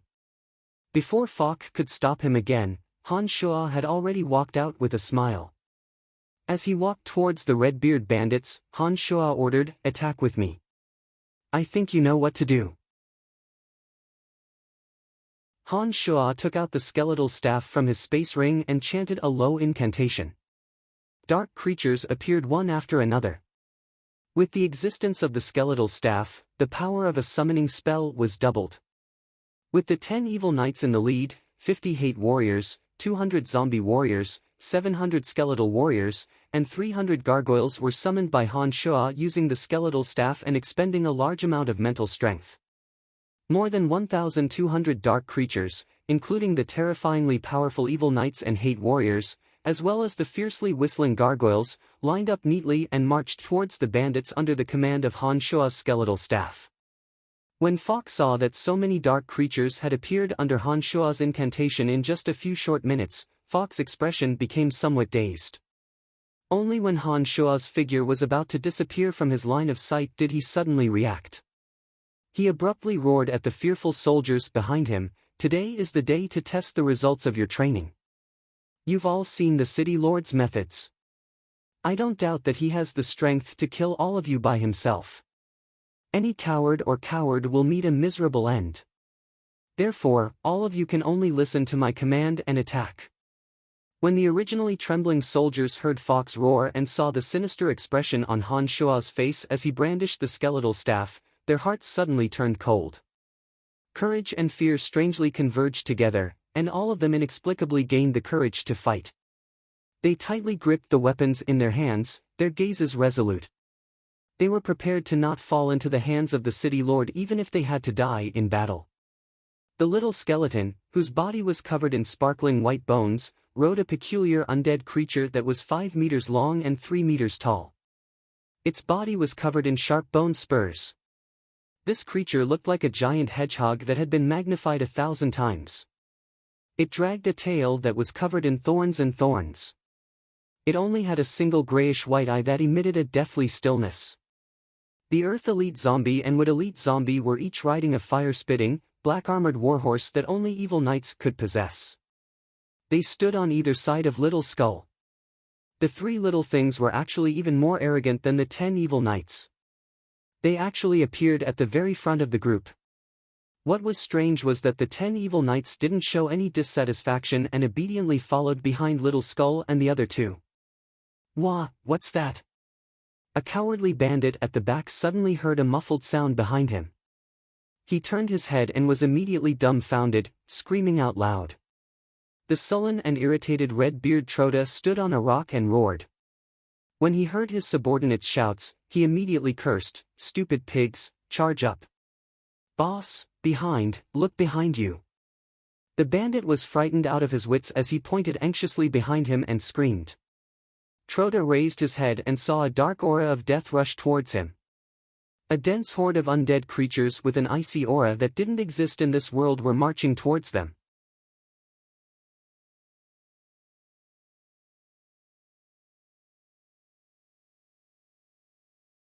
On the other side were a group of hot-tempered bandits who didn't know how to fight at all. As the defenders, the arrows and crossbow bolts in the hands of the soldiers had indeed received quite a bit of lethality. Rows and rows of arrows rained down, and more than 300 bandits were killed just like that. Another 500 to 600 bandits were either lightly or heavily injured. The bandits finally charged from the foot of the mountain after paying the price of 300 lives. At this time, the bandits had two choices. They could either attack the Bretel soldiers on the left, or the slowly advancing undead army in front of them. Troda was extremely furious at this moment. He finally recognized that the ones who dared to attack his subordinates were actually the cowardly soldiers of Bretel City. This group of Bretel City soldiers who always fled like dogs had always been a laughingstock among the other grand duchies and bandits. However, these soldiers had actually dared to pick up their weapons and attack his subordinates at this time. They'd even caused quite a bit of damage. This was an unforgivable insult to Redbeard Troda. Therefore, Troda, who'd charged from the foot of the mountain, immediately roared madly, "Brothers, chop up this group of bastards." Troda once again took the lead and roared angrily as he charged towards Fox's group of soldiers. He didn't attack the undead creatures in front of him like he'd originally planned. However, even though he didn't attack the undead creatures, the dark creatures controlled by Han Shua and Little Skull wouldn't let them off in a friendly manner. When the dark green canopy of necromancy covered the bright red light of the evening, a thick aura of death slowly spread out from the canopy of necromancy. The bones of the undead creatures that bathed in the canopy of necromancy all shone with an evil luster. Their slow-moving attack speed suddenly increased by 3 times. Even the sluggish hate warriors started moving as fast as gargoyles. Following a string of cryptic and profound magic incantations, grey liquid rippled out from the water and poured down from the sky. The path the bandits took towards Fox's group of soldiers was filled with acidic swamps that were emitting green smoke. The bandits who'd rashly stepped into the acid swamps suddenly howled miserably. Under the corrosion of the acid swamps, their skin and flesh rapidly fell off from their bones. In the blink of an eye, 50 to 60 living skeletons of all shapes and sizes appeared in the acid swamps. "Damn it, avoid those things that are emitting green smoke." Troda shouted loudly, then glared angrily at Han Shua, who'd gracefully released necromancy magic. He roared, "Evil necromancer, why do you have to be enemies with us? I've never offended you." Temporarily halting his incantation, Han Shua glanced at Troda with interest. A charming smile appeared on his face as he said softly, "Bretel City is my territory. Do you think you've offended me by burning, killing, and looting in my territory? Ha, so you're that unlucky new city lord. Do you think Bretel City is Sea Mist City? Do you think a necromancer like you can change the situation in such an abandoned place?" Troda actually mocked when he saw Han Shua reveal his identity. "How would I know if I don't try?" Han Shua replied with a light smile. He pointed the skeletal staff in his hand at Troda and ordered, "Children, tear them apart." Little Skull, who was riding on the enormous undead creature, emitted a hazy purple light from his purple demon eye. He glanced at the undead creatures that were swarming towards Troda, his empty right hand abruptly slapping the undead creature beneath him. This undead creature that looked like an enormous hedgehog suddenly shook out 3 pairs of 5-meter-long wings that seemed to be made of green rotting flesh. The enormous undead creature flapped its green wings and directly carried Little Skull into the air, sweeping towards Troda. This was like a bugle call to charge. As soon as Little Skull and the undead creature flew away, the group of gargoyles circling above quickly flapped their bat-like wings and closely followed behind the undead creature covered in spikes, attacking Redbeard Troda's bandits. Floating in the air, Han Shua sized up the spike-covered undead creature through the demon. He didn't know why, but he felt that the densely packed snow-white bone spikes on its body was somewhat familiar. After carefully examining it through the demon, Han Shua suddenly recalled the bone spikes from super-rank magical creatures that Little Skull and the Earth Elite Zombie had collected in the Forbidden Land. Those bone spikes that contained a strange energy were shockingly similar to the spikes on this undead creature. Could it be that this undead creature that I've never seen before was refined by Little Skull? This thought suddenly welled up in Han Shua's mind for no reason, but was immediately rejected by Han Shuo with a shake of his head. This idea was too outrageous. As a little skull that he'd refined, it shouldn't have such a strange ability. Don't kill him, I want that leader alive. Riding on the strange undead creature, Little Skull quickly flew above Troda. Han Shuo suddenly shouted as he watched Little Skull and the undead creature swoop down towards him. From Dick, Han Shuo knew that this bandit named Troda had looted Bretel City many times in the past few years. Han Shuo wanted this bandit leader, who'd raked in so much wealth, to spit out all the wealth he'd swallowed. After all, Bretel City currently needed a large amount of gold coins. Just the 200,000 gold coins that they'd brought over wasn't enough to sustain the city.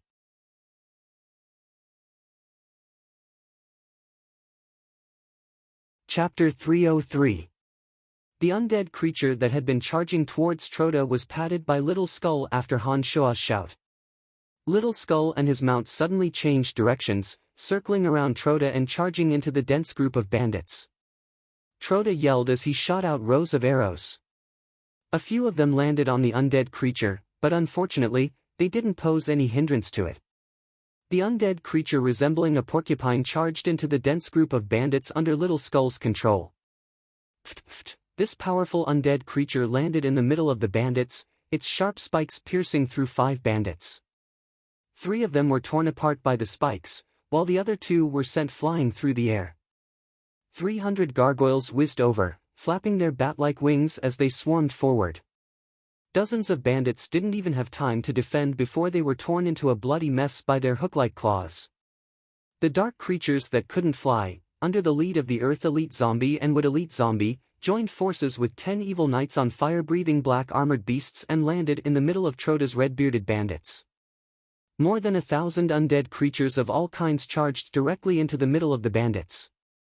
These undead creatures that didn't fear death didn't feel any pain at all. They either used the sharp weapons in their hands or their claws and teeth to launch a frenzied attack on the bandits. Among them, the skeletal warriors were the weakest. Their bones would often shatter under the powerful bombardment.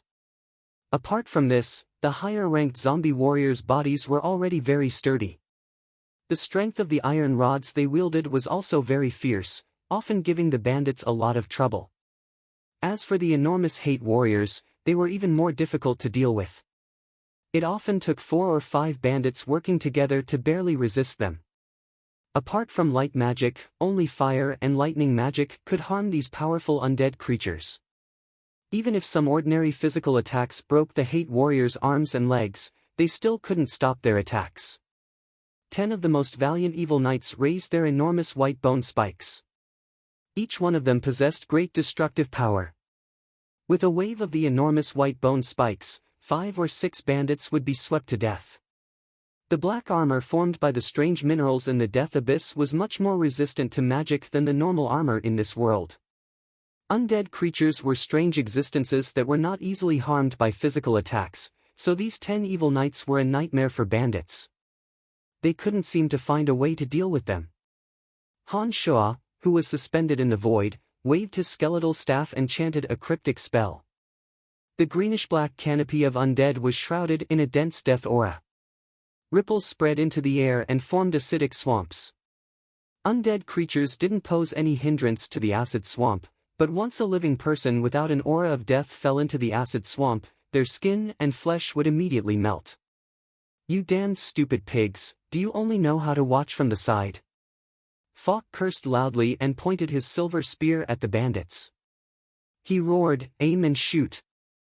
There were more than 4,000 savage bandits, and their strength couldn't be underestimated. Han Shuo had also summoned more than 1,000 undead creatures, but most of them were the lowest-level skeleton warriors. However, these skeleton warriors were the weakest in terms of battle strength and often couldn't pose any real threat to the bandits. Therefore, it was impossible for the undead creatures to completely annihilate this group of 4,000 bandits with just the few hate warriors and evil knights. Fok roared as rows of arrows landed among the bandits and even the undead creatures. For high-level undead creatures like the hate warriors and evil knights, a few arrows wouldn't cause them any harm. Therefore, even if their attacks missed, they wouldn't cause much damage to the undead creatures. The novice archers heaved a sigh of relief when they saw that the hate warriors were still able to attack the living people around them without any problems even after a few arrows pierced into their bodies. They were able to fire freely. Now that they no longer had any worries, the archery skills they'd gradually grasped during their daily training slowly came into play. More and more of the Redbeard bandits were killed under the rain of arrows.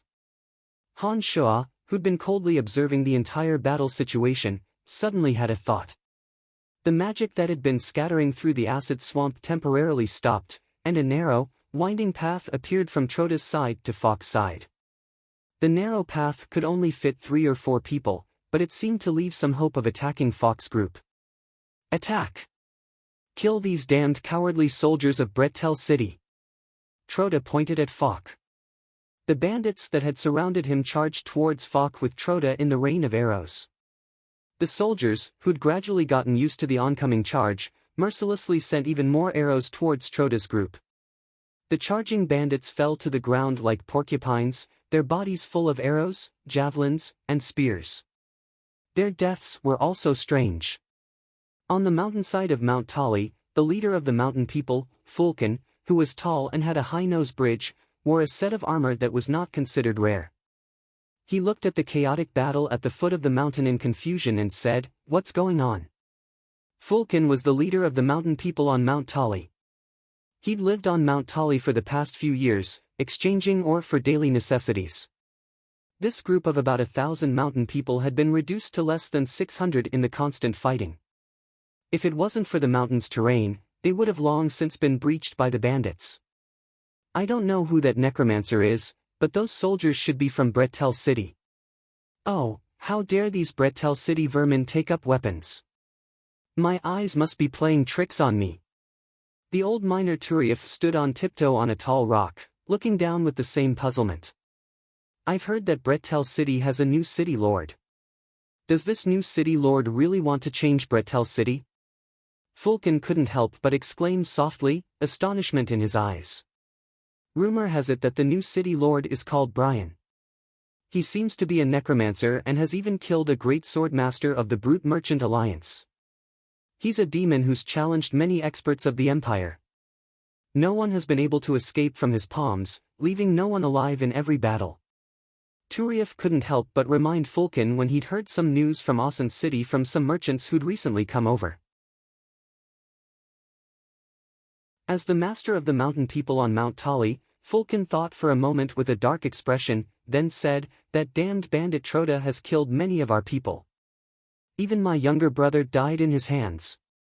No matter what, Troda's situation isn't looking good now. It looks like we don't need to stay on the mountain to defend."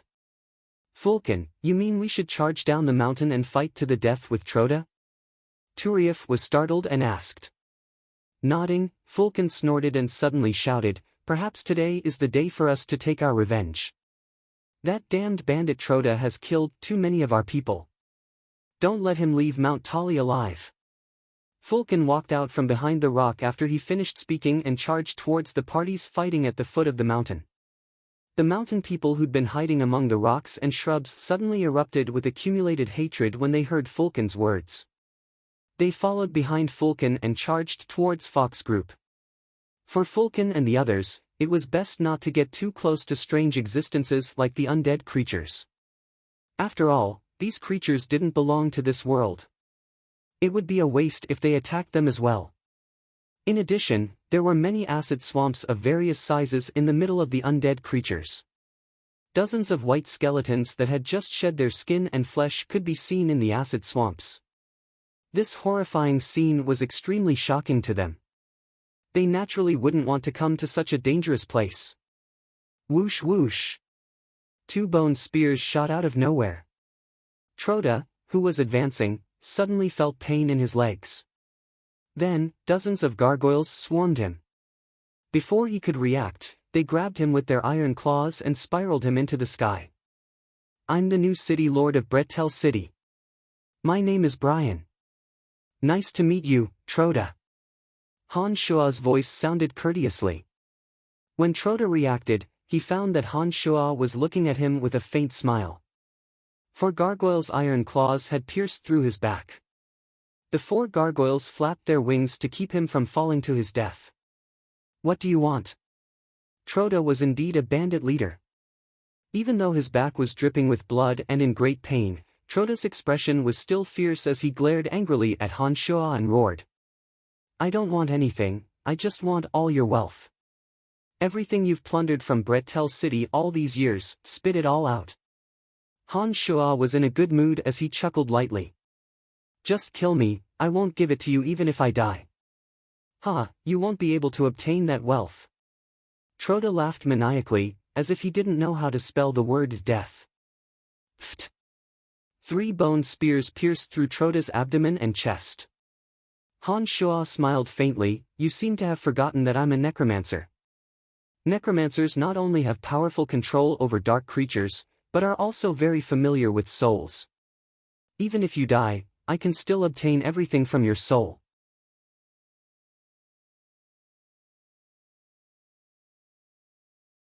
Chapter 304. Boss is dead. A bandit suddenly screamed when he saw Troda being pierced by 3 bone spears. Faced with the undead creatures and Bretel City soldiers, the bandits had all lost their will to fight after Troda's death. The fearless bandits suddenly began to think about their own lives. No one thought of avenging Troda, each and every one of them fled in a panic. A hazy green shadow was wrapped up by necromancy magic released by the skeletal staff. Han Shuo solemnly chanted a cryptic incantation, absorbing the memories in the soul's mind. After a while, Han Shuo waved the skeletal staff and the soul turned into green smoke that dissipated. The gargoyle grabbed Troda's corpse and brought it in front of Han Shuo. Han Shuo reached out to take the space ring from Troda's corpse, then casually tossed the corpse away. Having obtained Troda's memories regarding wealth, Han Shuo let out a light sigh of satisfaction and looked at the chaotic battle in the distance. Under the undead creature's attacks, a portion of the Red-Beard bandits who'd suffered heavy losses rushed to Fox's side. Under Fox's command, the soldiers who'd been hiding in the distance and shooting arrows fearfully switched their bows and arrows to broadswords and spears. With Fox's 100 experienced knights leading the charge, they attacked the bandits charging over. Fulkin and the mountain people of Mount Tali also rushed down from the mountain, joining forces with Fox and the soldiers of Bretel City. They encircled and annihilated the Red-Beard bandits who'd lost their will to fight after their leader's death. Han Shuo controlled the situation through the 3 Yin demons. He knew that the bandits were destined to suffer a crushing defeat this time. The undead creatures still died one by one under Han Shuo's command. Having reached the separate demon realm, Han Shuo no longer needed the power of these souls. However, the demon's lair edge in Han Shuo's chest was still working, silently absorbing the energy that was hard to see with the naked eye. Han Shuo hovered in the air until he discovered that the bandits had escaped from the undead creature's area. He discovered that Little Skull was riding that strange giant hedgehog among the undead creatures, howling as he chased after the bandits. The Earth and Wood elite zombies were together with the 10 evil knights, also hunting down the bandits. After an order was passed down, the remaining skeleton warriors and zombie warriors squatted down in the area and began to collect the spoils of war from the bandits' corpses. Weapons, leather bags, and even some good clothes were taken out by these competent undead creatures and piled up according to Han Shuo's orders.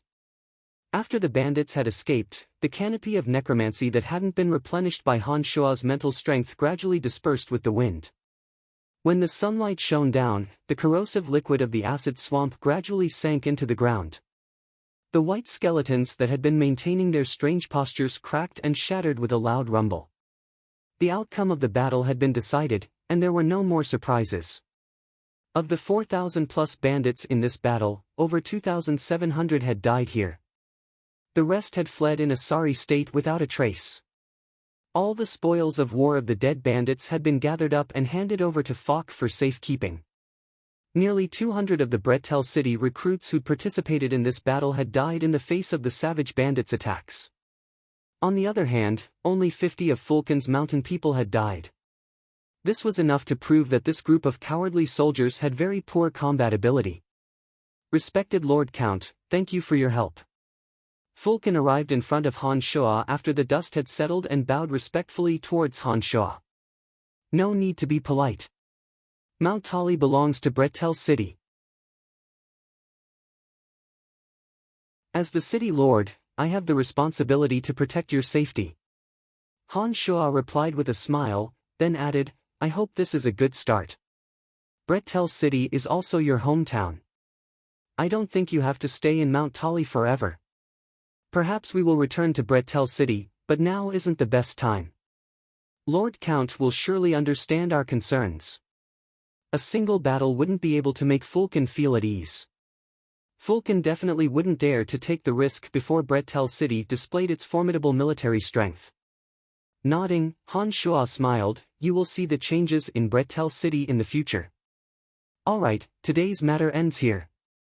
I still have other matters to take care of.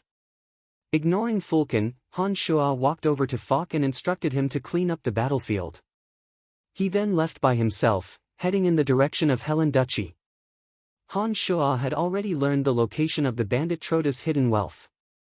Apart from the few crystal cards in his space ring, Troda hadn't sold the rare jewels and ores he'd plundered over the years.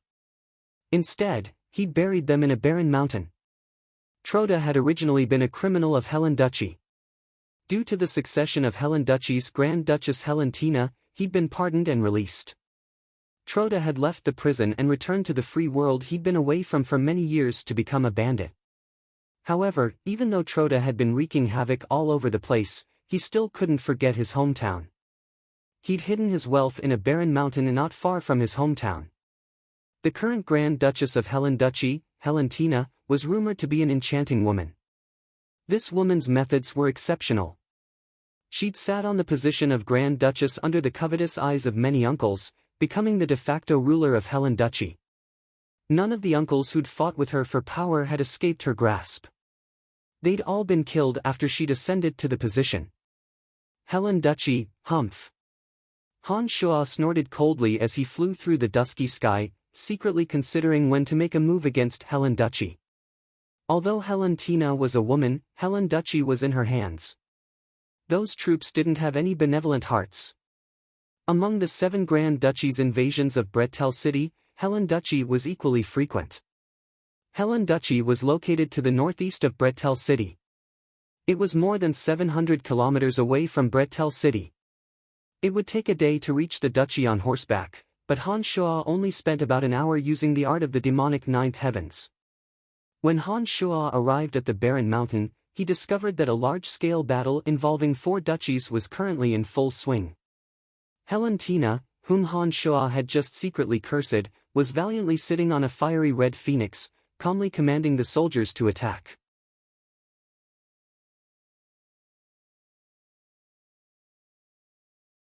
Chapter 305.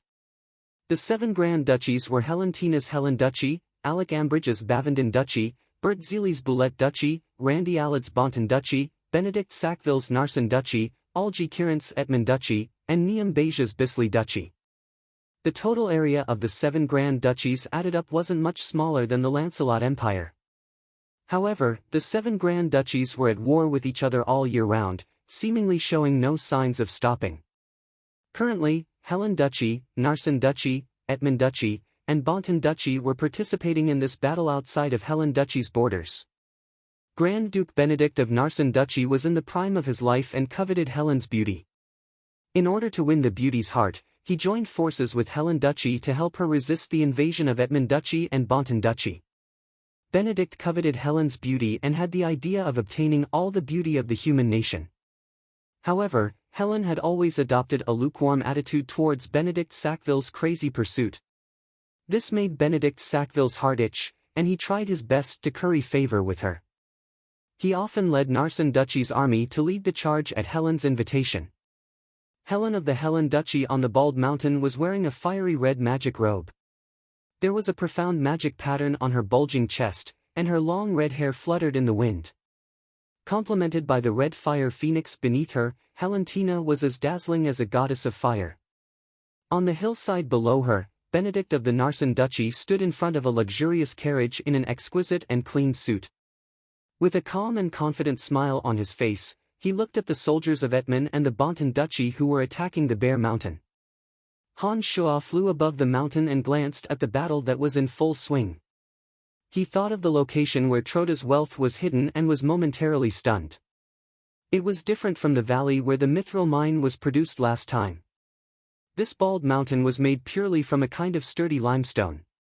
For the Earth Elite zombie, he could move unimpeded through the soft soil, but the entire bald mountain made of limestone wasn't something he could enter as he pleased. If the Metal Elite zombie of the place of extreme metal could be refined, the Metal Elite zombie that could pierce through mountains and split rocks would be able to easily charge in. Unfortunately, the whereabouts of the place of extreme metal had yet to be determined. Naturally, the Metal Elite zombie had no way of obtaining it. Therefore, as he stared at the unending battle on the bald mountain, Han Shua could only think of other methods. Standing high in the sky and looking down at the bald mountain, Han Shua furrowed his brows as he pondered whether or not he should take the opportunity to sneak in.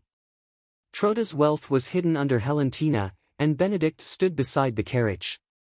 The reason why Troda hadn't stored all of his wealth in his space ring was because he was afraid that someone would assassinate him and obtain his space ring. This Troda was also sufficiently dissolute. He kept 3 mistresses and 2 sons in the Helen Duchy. One of the mistresses he trusted the most had already been properly arranged by him. Once the news of his death was known by that mistress, the treasure at the bottom of this bald mountain would become the pillar of support for that mistress and his son's next life.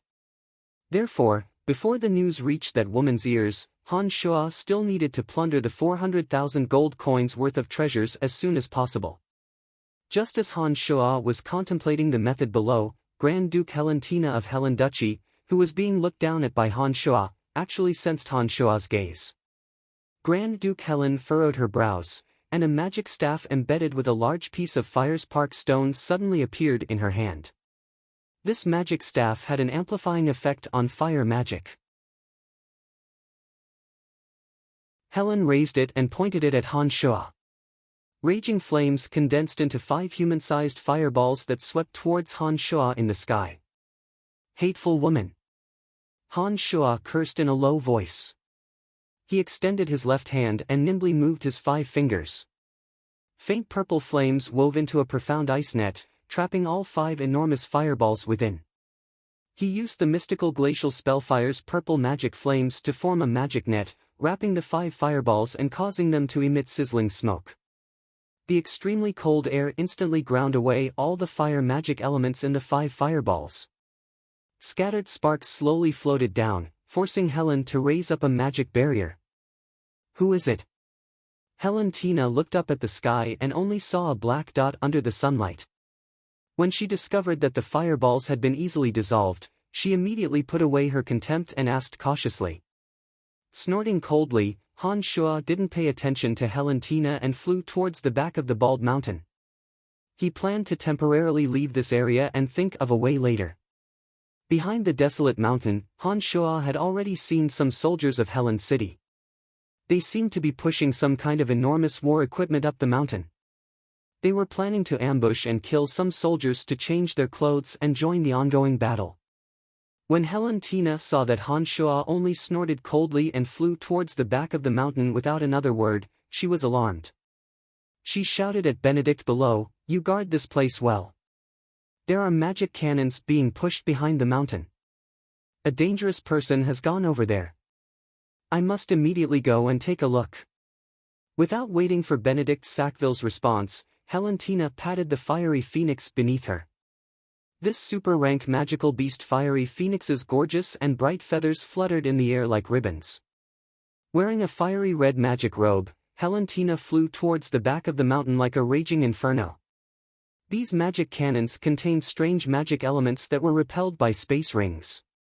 They couldn't be directly stored in space rings and could only be slowly pushed by manpower. Helentina had planned for this battle for a long time. Her trump card was to use this batch of magic cannons and the high terrain of the mountain to bombard the area below. After preparing for such a long time and finally tricking the 2 enemy duchies to this place with great difficulty, Helentina absolutely wouldn't let anyone ruin her plan. Therefore, when she saw Han Shua fly towards the back of the mountain, she immediately spared no effort to stop him. Han Shuo had just flown to the back of the mountain when a fiery red shadow swiftly arrived before he could carry out his plan. 5 slender fire snakes, each 7 meters long and lifelike, wriggled their slender bodies in the air, splitting into 5 different directions as they coiled towards Han Shuo. The Dance of the Fire Snakes spell could only be cast by a fire archmage. With the help of the Firespark Stone embedded staff in her hand and the mental strength amplification ring on Helentina's left hand, the Dance of the Fire Snakes spell that an archmage could originally only release 3 fire snakes was now able to release 5 at the same time. The 5 fire snakes wriggled through the air, the scorching heat causing the air to crackle. The surging red flames were so fierce that it seemed as if they would immediately burn Han Shuo into charcoal if they approached him. Han Shuo was stunned. He had originally looked down on Helentina, thinking that she was an ambitious woman who only knew how to scheme and use her beauty to get ahead. He hadn't expected that she actually had real skills. Her astonishing strength and extraordinary beauty gave Han Shuo quite a shock. The snow-white bone spurs bloomed like flowers, and the hard white bones became soft. Under Han Shuo's nimble manipulation, they weaved into an enormous bone shield. Endless darkness covered the scorching sun, and the dark fog also covered the area just as the bone shield appeared in front of Helentina. The red glow of the 5 fire snakes wasn't enough to illuminate the dark fog that covered even the scorching sun. When the 5 fire snakes lost their target and coiled around the bone shield, roasting the hard bone shield until it was pitch black, Helentina suddenly couldn't feel a trace of Han Shuo's presence at all. The dark fog disappeared as quickly as it had come. A light breeze blew past, and the thick fog that had covered the sky just now surprisingly faded away. When the rays of the scorching sun once again shone on the small mountain, Han Shuo's figure had disappeared without a trace in the clear sky. All that was left was the pitch-black bone shield that had lost the support of its magical power. It scattered into dark bone fragments and fell to the ground. Taking out a white glove with silver threads embroidered on it, Helentina casually grabbed a piece of broken bone that had fallen to the ground. She glanced at the bone in her hand that was as black as ink, and her bright eyes scanned the surroundings vigilantly. She muttered to herself, "It's actually a damned necromancer. Where did this person come from?" After muttering to herself for a while, Helentina didn't have any clues. She naturally assumed that Han Shuo had taken advantage of the dark fog to escape. Turning her head back to look at the group of soldiers still busily pushing the magic cannons, Helentina shouted delicately, "Hurry up, move all these magic cannons up the mountain." The shirtless soldiers who were immersed in their work all took the time to shout "yes" when they heard this. They secretly glanced at the goddess of their hearts, intoxicated. Their bodies seemed to be filled with an indescribable energy, and their strength suddenly increased by quite a bit. In a corner of a large boulder, a soldier who was holding onto the rack of the magic cannons revealed a trace of playfulness in his eyes. He was like a ferocious beast hibernating in the dark, looking at Helentina as if she were its prey. He laughed softly, "Helen Duchy, Helentina. Brettel City's plundering has fattened you guys. It's time for you to shed some blood."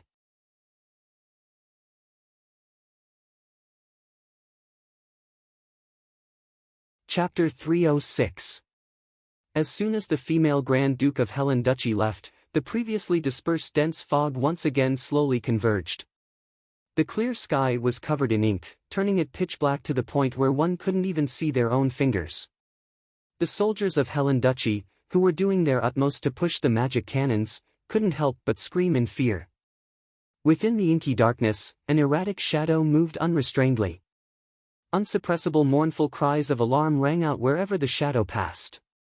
These mournful cries of alarm would abruptly stop as soon as they started. The soldiers who had wandered back and forth between life and death many times quickly understood what it meant when these cries abruptly stopped. All sorts of unreconciled howls were isolated by the darkness. The thick black fog concealed the cruelty of the massacre. When the fog truly dissipated, there were over 40 corpses on the ground. Every corpse had been killed by a sharp weapon piercing through the nape of their necks. A total of 6 magic crystal cannons, 5 meters tall and 6 meters long, shone brightly after the fog dispersed. These magic crystal cannons were made from magical silver and all sorts of strange metals. Their barrels were engraved with profound and cryptic miniature magic arrays. The silver-gray magic crystal cannons were abnormally heavy and definitely couldn't be easily moved. Specks of black light flickered as if the light of the stars had appeared at the same time as the scorching sun. Heavy and stiff bodies appeared one after another beside the magic crystal cannons. 60 zombie warriors divided themselves into 6 groups and carefully guarded the 6 heavy magic crystal cannons as they pushed them down the bare mountain. It was indeed very difficult to push the simple and unadorned magic crystal cannons up the mountain. However, it naturally didn't take too much effort to push them down from halfway up the mountain. The 6 magic crystal cannons that had been pushed up the mountain with great difficulty by the Hellen Empire's soldiers didn't even take a tenth of the time it took for the 60 zombie warriors to push them down to the foot of the mountain. Of course, these incomparably large and expensive magic crystal cannons weren't only guarded by a few dozen laborers. Only a few soldiers in charge of guarding the cannons were still shrouded in the dark fog and hadn't walked out. At the foot of the mountain, the 1,000 or so soldiers who had painstakingly delivered the magic crystal cannons from the Hellen Duchy immediately realized that there was a problem when they saw the magic crystal cannons that had just been pushed up quickly slide down. The ones pushing the cannons weren't their own soldiers either. Before the 1,000-odd soldiers could react, the ground at the foot of the mountain suddenly split open. Along with a rumbling sound, a total of 6 extremely expensive magic crystal cannons rolled into the suddenly split open ravine one after another. The deep crevice was so long and deep that even after the 6 magic crystal cannons fell into it, they didn't make any muffled sounds. The 60 zombie warriors who had completed their mission disappeared into thin air one after another under the flabbergasted gazes of the soldiers in the back of the mountain. Only the deep marks left behind by the magic crystal cannons proved that they had indeed existed. "Captain, what should we do?" The junior captain looked at the senior captain eagerly. His brain was sluggish as he stared at the gully that was constantly healing, and he asked in a dry voice. "Inform the Duke. 6 magic crystal cannons are worth 600,000 gold coins. If we can't get them back, our lives will be over." The senior captain had a terrified expression on his face. He had originally planned to flee this place regardless of everything. However, when he thought of Grand Duke Helentina's ruthlessness, as well as his parents in Hellen City, he stayed here like a boulder, already prepared to die.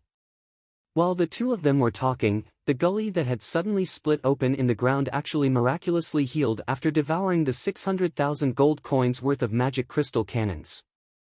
All of this was unimaginable before their eyes, and the shock it brought to them actually temporarily diluted some of the fear in their hearts. In the sky above the bald mountain, Helentina, who had returned empty-handed, once again returned to Grand Duke Benedict Sackville's side. The phoenix's feathers fluttered in the wind, causing Helentina's figure to appear even more beautiful and radiant. What happened? Nothing unexpected happened, right? Although Benedict was already middle-aged, his elegant and erudite noble temperament, in addition to the charm of a mature man, had a fatal attraction to ordinary women. Benedict, who had hunted countless women, looked at what was perhaps the most difficult prey to obtain in this lifetime and calmly inquired as usual. "He's escaped. It's an evil necromancer." Helentina revealed a reserved smile. She wasn't stingy with her smile as she spoke in a slow and gentle tone. "So it's just a cowardly necromancer. An insignificant character who doesn't affect the overall situation shouldn't have any effect on our plans." Benedict made this judgment with a peace of mind. He didn't express any further opinions on the matter and casually asked, "When can the magic crystal cannons arrive? I really want to quickly see those despicable invaders fall apart under the bombardment of the magic crystal cannons. They're already halfway up the mountain. They'll appear soon. I spent a large amount of money to purchase these 6 magic crystal cannons from the Brute Merchant Alliance. I've already tested their power a long time ago. You'll definitely see fresh blood blossom like fresh flowers." Helentina, who had tried to destroy a small forest with a single cannon shot, already had a picture of the enemy's flesh and blood splattering in her mind. Helentina, who had walked through blood and fire until now, was similarly filled with anticipation. Lord! Lord Duke, it's bad, it's bad! The junior captain at the bottom of the mountain ran over while stumbling, shouting loudly with a terrified expression. What is it?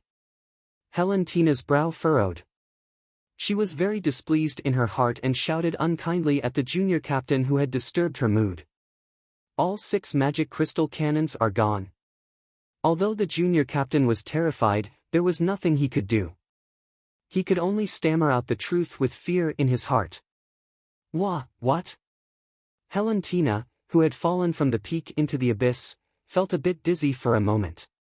She couldn't adapt to this sudden contrast at all and didn't realize that her shrill voice was contrary to her usual elegance.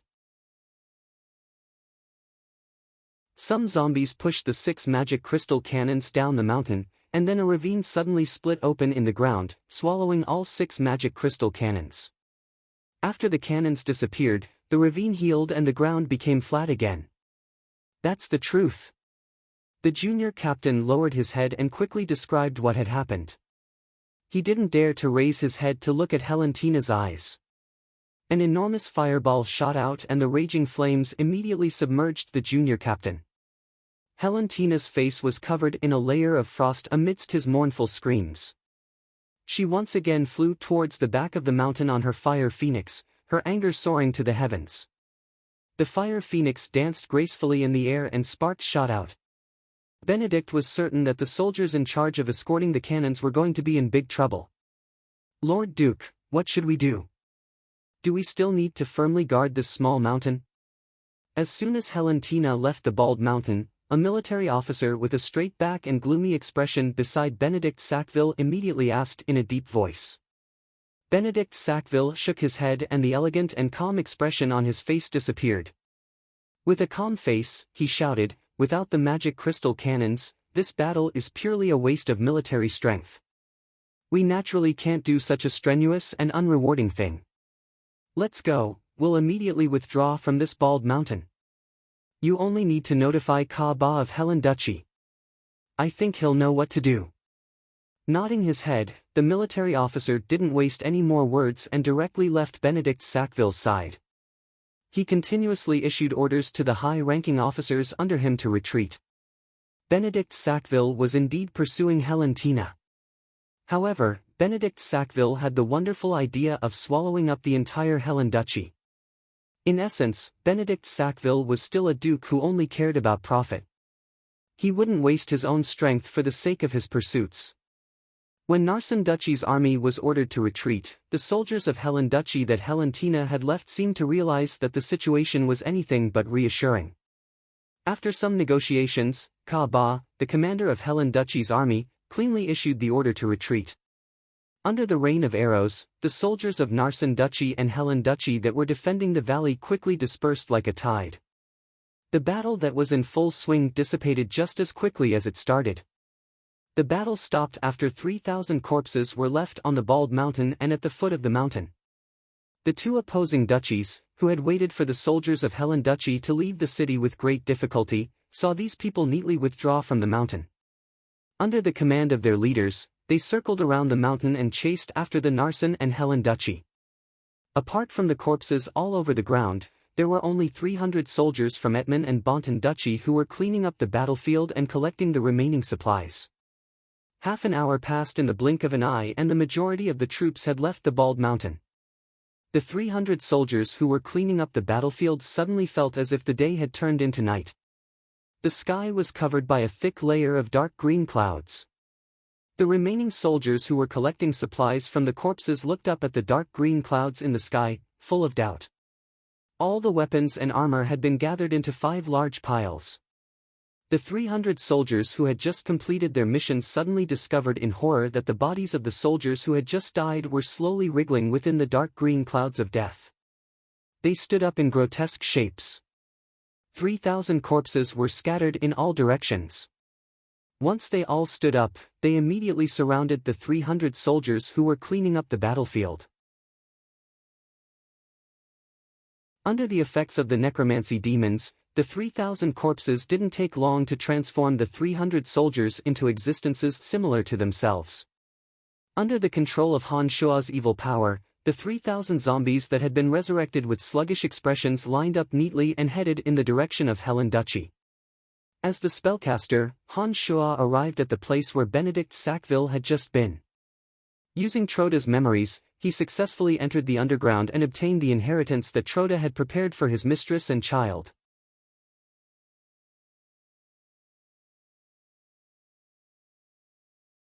Chapter 307. Han Shua had just finished collecting the 5 piles of materials from the mountain into his space ring when he suddenly discovered a large mass of pure and holy light illuminating the earth in the distance. The pure and holy light caused Han Shua to instinctively loathe it. Wisps of light smoke rose from the light and dissipated between heaven and earth. After collecting all the valuable items on the mountain, Han Shua raised his head and gazed into the distance. He discovered that the 3,000 zombies that had majestically marched towards Helen Duchy had turned into ashes after being bathed in the pure and holy light. Not a single one was left in the short span of a few minutes. Through the Een demon's line of sight, Han Shua saw a group of 4 people gliding over on warhorses. 3 of them wore silver-gray armor with the cross of the Church of Light engraved on the chest of their armor. A white-robed light mage held a thick scripture in his hands. Every time he flipped a page of the scripture in his hands, a vast amount of holy energy would overflow. Helen Tina of Helen Duchy rode her fire phoenix and advanced side by side with the 4 of them. Her pretty face was filled with anger and a biting cold killing intent as they rapidly approached the mountain. A Een demon that had come to spy on them was planning to get a closer look at them. The white-robed light mage holding the scripture seemed to have sensed it. His wise and bright eyes stared in the direction of the Een demon as he flipped another page of the scripture in his hands. A beam of white light suddenly shot out from the page of the scripture and struck the invisible Een demon in an instant. When the beam of white light hit the Een demon that Han Shua had spent a lot of materials to refine was wrapped up by a strange energy and turned into ashes in an instant. Even the soul imprint that Han Shua had planted in it no longer existed. A slender eye opened in the sky above Han Shua. The white-robed light mage in the distance suddenly closed the scripture.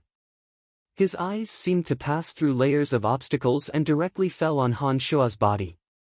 He said in a peaceful voice, "He's on the mountain." The 3 Templars raised their horses, which were also wearing silver armor.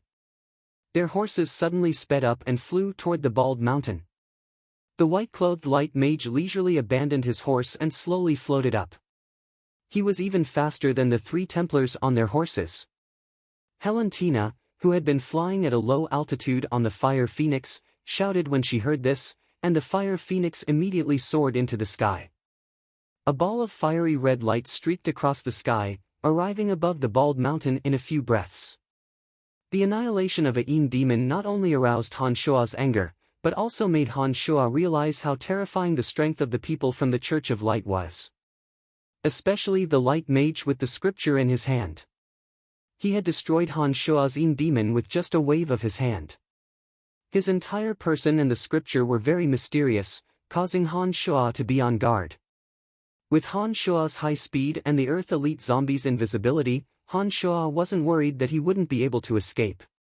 Therefore, when he saw the eye of the sky appear above his head, Han Shua didn't choose to retreat.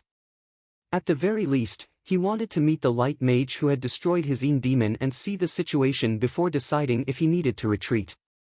The magically condensed eye of the sky above his head required an unending supply of mental strength from its caster.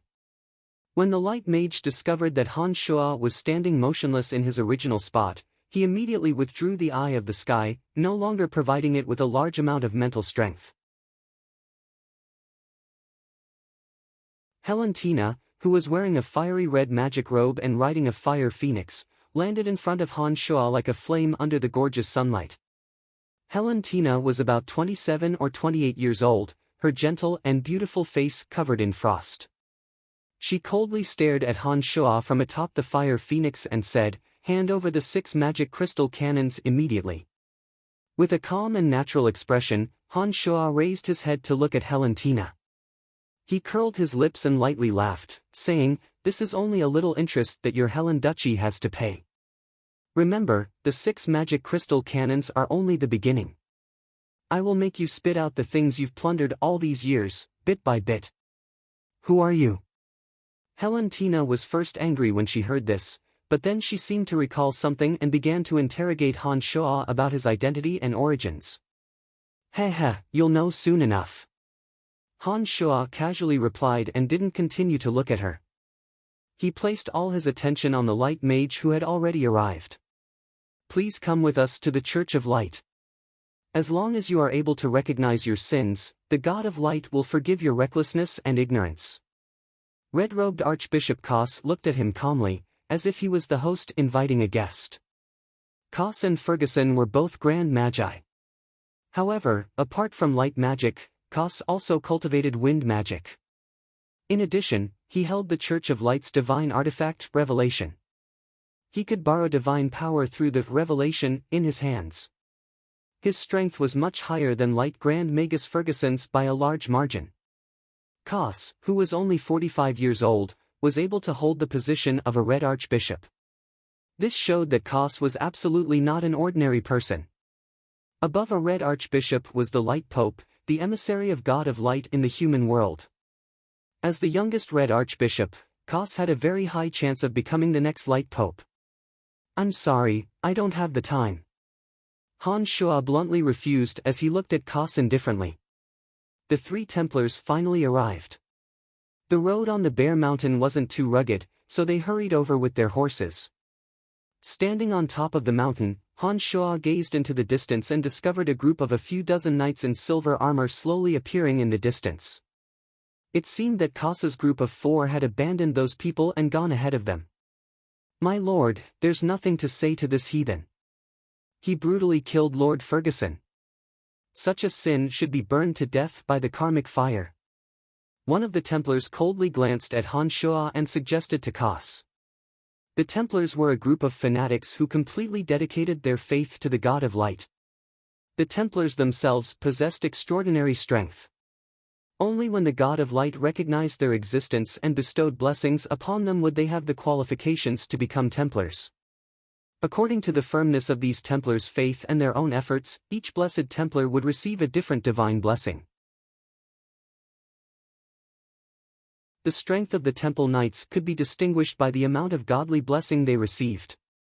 The Temple Knights who only received a little bit of godly blessing would have the symbol of the Holy Grail on their chest armor. Those who received less godly blessing would have the symbol of an olive branch. Those who received more godly blessing would have the symbol of a cross on their chest armor. The Templars who received the blessing of the God of Light could display their strength to the greatest degree. These extremely rare Templars had the image of an angel statue on their chest armor.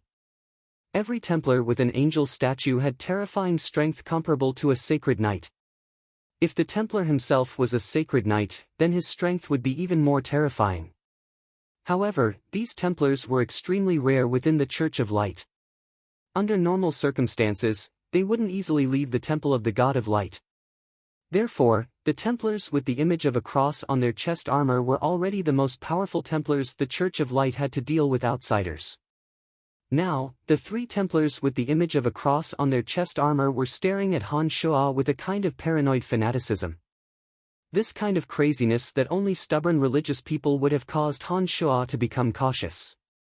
Brian, please come with us to the Church of Light and explain clearly. I can guarantee that even if your sins are grave, the God of Light will still forgive your recklessness. At most, you will only be imprisoned in the Church of Light and won't be killed. Red Archbishop Koss was worried about the Lancelot Empire's warning and tactfully made a final effort. Brian? So you're that unlucky new city lord of Bretel City. I finally understand what you meant just now. Humph, you dared to snatch my magic crystal cannon. You simply don't care about the lives of everyone in Bretel City. Helentina suddenly came to her senses. Her pretty eyes focused on Han Shuo as she coldly snorted. You can try. If any duchy dares to encroach on Bretel City now, they will have to pay the appropriate price. Han Shuo remained unmoved and only shot a cold warning glance at Helentina. He then slowly pulled out the Demon's Lair edge and nodded at the Templar who had spoken first, saying, Come, brave Templar, come and duel with me. As long as you win, I will consider your return to the Church of Light. I believe that the Church of Light won't swarm me at the same time, right? A despicable necromancer doesn't need a second person to take action. The Templar pointed his silver spear at Han Shuo and said righteously. The silver spear shone with a dazzling silver light. This silver light belonged to the color of fighting aura, and Han Shuo was already familiar with it. However, within this silver spear, other than the energy of the silver Do Qi, there was also a sacred and clean energy. When this strange energy fused with the Do Qi, it was much stronger than the pure silver Do Qi. The Templar had exchanged his stubborn and loyal faith for the blessing of the God of Light. Apart from the fighting aura that he had painstakingly cultivated, he also obtained a strange energy. This energy not only protected him from the corrosion of evil energy, but also gave him the power to purify the evil in the world.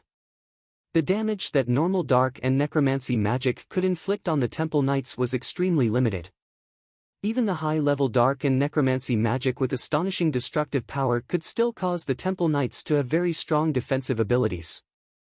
However, the weapon in his hand was mixed with the power bestowed by the god. It had a terrifying destructive power against dark and necromancy mages. If ordinary undead creatures were to be touched by the silver spear, they would immediately be unable to withstand it and turn to ashes.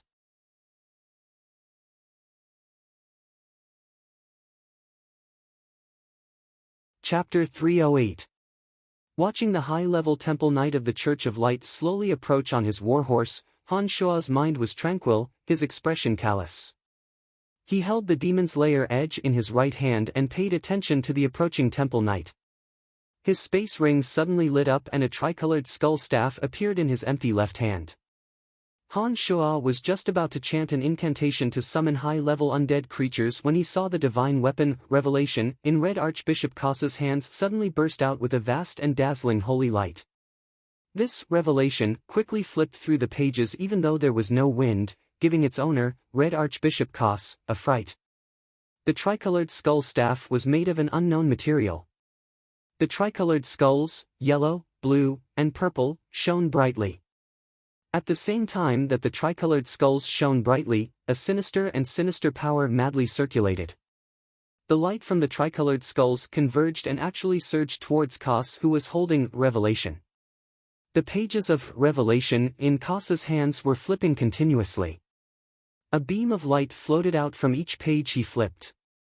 Those beams of light formed wondrous characters that flowed like a river in front of Kos. The wondrous characters clashed with the tricolored skull's radiance. For a moment, evil and divine energy simultaneously erupted. Between Han Shuo and Kos, a violent aura violently radiated in all directions. The Temple Knight that had come to challenge Han Shuo, as well as the other two Temple Knights, were all forced to continuously retreat by the terrifying power. Helentina, who was riding on the Fire Phoenix, had long since been unable to bear the burden. She flew high into the sky with the Fire Phoenix, watching the changes that were still happening below them in fear. Red Archbishop Kosa's previous calm and peaceful demeanor disappeared without a trace. Cold sweat dripped down his face as he stood there trembling slightly. His eyes were aghast as he looked at Han Shuo in front of him. He felt all the energy in his body frantically pouring into Revelation. This was a situation that had never happened before. This Revelation of the Church of Light was left behind by Kosa's teacher after his death. Kosa's fortune wasn't shallow. Under the baptism of the Temple of the God of Light, he had obtained the approval of the God of Light and obtained Revelation. However, this divine weapon had only been in Kosa's hands for a mere 3 years. During these 3 years, Kos had been successful in every endeavor with his identity as a Light and Wind Grand Magus. Against some evil powers, Revelation had always been successful. He had never encountered a situation like this before. Holding the skeletal staff, Han Shuo frantically poured all the mental strength in his body into the skeletal staff. The skeletal staff was like a large sponge immersed in water, rapidly absorbing Han Shuo's mental strength. This mental strength poured into the skeletal staff and seemed to drive the magic of the staff itself, ultimately forming a bizarre tricolored evil light. All of it converged towards Kos, who was holding Revelation. Even though Han Shuo had the mental strength of a Grand Magus, the frantic absorption of the skeletal staff still made him feel a little dizzy. However, Han Shua's willpower was stronger than an ordinary person's. In addition, his physical body was also ridiculously strong, so he didn't break out in cold sweat and shiver like Kos. Between Han Shua and Kos, the divine and evil powers interweaved together. The terrifying impact made it so that there were no longer any obstacles between the two. Wherever this impact passed, the mountain rocks would shatter. The entire bald mountain seemed to be exploding violently. Loud rumbling sounds continuously rang out from between the two. This evil power is so enormous that I can guarantee that only the evil god's weapon of the Calamity Church can possess it. Kill this ignorant heathen. The Templar Knight from before felt dizzy from the explosion of power between Han Shua and Kos. His silver-armored warhorse directly rolled down to the foot of the mountain. After standing up with great difficulty, the Templar Knight discovered that Kos was shivering all over. While he was shocked at Han Shua's strength, he immediately proposed to take advantage of this opportunity to kill Han Shua. These Templar Knights knew very well how powerful Red Archbishop Kos was. Kos, who held the divine weapon, Revelation, had always been the nightmare of evil powers all these years. They didn't expect that today, in such a place, Kos would actually show signs of fatigue when facing this weak heathen. It was precisely because they feared Han Shua's strength that they proposed to take advantage of this opportunity to kill him. The other two Templar Knights watched the scene in front of them from two sides on their warhorses. As soon as they heard the Templar Knight's suggestion, they immediately urged their warhorses to charge towards Han Shua, who was struggling to hold on against Kos. The three Templar Knights carefully avoided the center of the unceasing explosions and took a detour from Han Shua's sides and rear. Amidst the shooting of the divine light from Revelation, the three Templar Knights sang praises for the heroism of the God of Light. Their silver spears brimmed with divine power as they attacked Han Shua. Among them, Helentina, who was hovering in the air as a fire phoenix, looked at the despicable actions of the Church of Light with a trace of disdain. However, Han Shua was also her enemy, and the Church of Light wasn't something a mere duke like her could offend. She was happy to watch from the sidelines. Han Shua, whose mental strength was madly pouring into the skeletal staff, coldly stared at Kos, who was also having a hard time. At the same time, he was constantly on guard against the approach of the three Templar Knights. Although Han Shua couldn't move his body or use his mental strength, he could still use his demonic arts. Under the control of his mind, another strand of magical yuan flowed into the Demon's Lair edge in his right hand. Recently, the Demon's Lair edge had absorbed an enormous amount of energy from dead souls, faintly possessing the terrifying aura of a peerless weapon.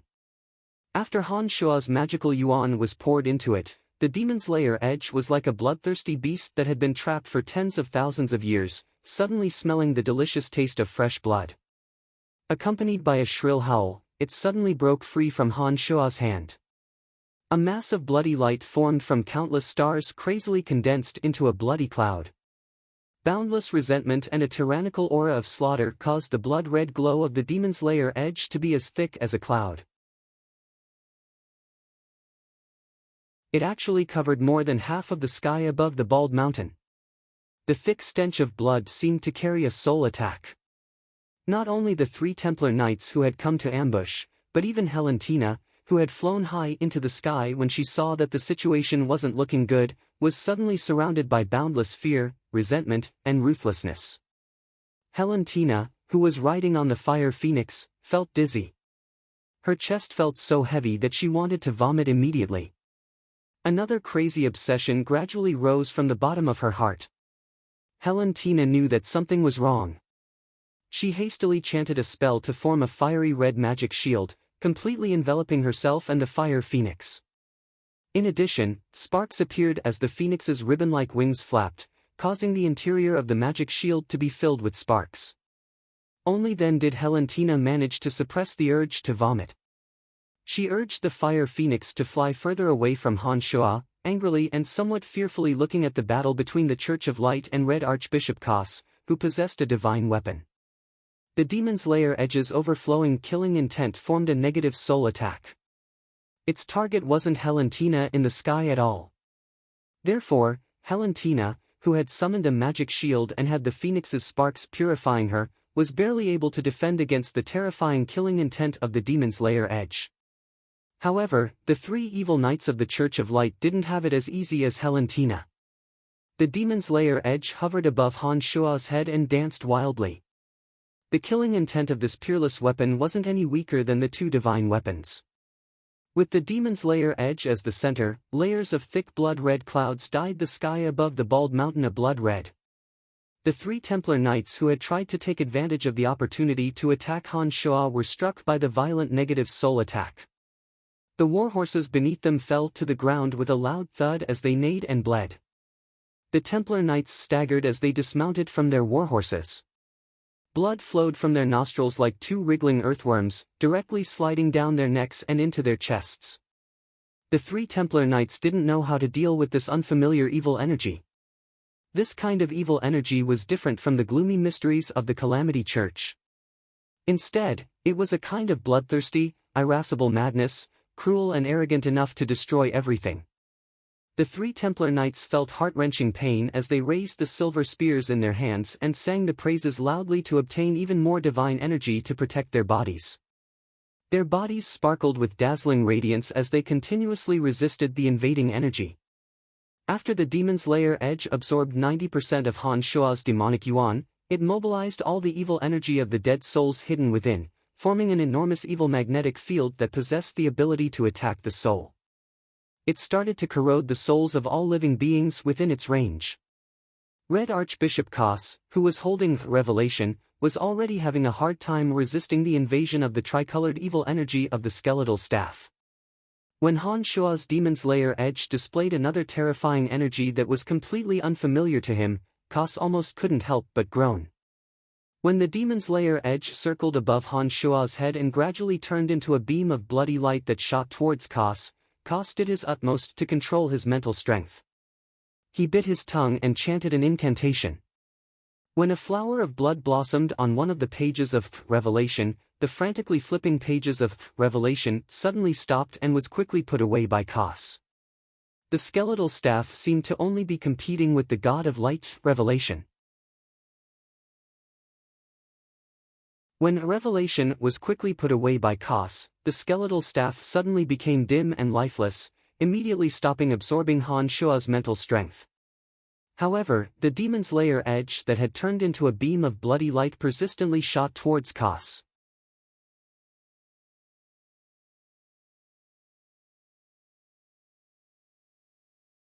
Chapter 309. Kos had already suffered internal injuries and was flustered by the demon's lair edge's soaring killing intent. He hastily took out a magic scroll from his space ring and released it. A ball of silver light tightly wrapped around his body as he hastily chanted a magic incantation. The frigid wind whistled like a sharp knife, forming an enormous, turbulent whirlwind that formed multiple layers of obstruction for the demon's lair edge. The demon's lair edge that was flying at high speed was slowed by the frigid gale when it fell into the enormous whirlwind. The killing intent condensed on the demon's lair edge also dissipated a bit. When the demon's lair edge broke through the obstruction of the whirlwind, it immediately shot into the silver light emitted by Kos's magic scroll. The demon's lair edge was already an arrow at the end of its flight when it was struck by this layer of light that contained a strange energy. It only made Kos spit out a mouthful of blood again, but didn't take his life. Protect the Lord. When the three Templars saw Kos in such a sorry state and Han Shua's ferocity, they lost their heads out of fear and shouted loudly. They spat out mouthfuls of blood and staggered towards Han Shua and Kos. Actually, Han Shua's own body was also in a terrible state. First, the skeletal staff suddenly went berserk and absorbed 90% of his mental strength. Then, when the Templars ambushed him, the demon's lair edge absorbed more than half of Han Shua's magical yuan. Currently, Han Shua's strength was far too lacking compared to when he was at his peak. After the demon's lair edge's attack failed to injure Kos, Han Shua was no longer able to throw out a similarly terrifying attack. When he saw the three Templars approach, he immediately chanted a magic incantation. Soon after, Little Skull, the Earth Elite Zombie, and the Wood Elite Zombie suddenly appeared. Little Skull was still riding on the undead creature covered in bone spikes.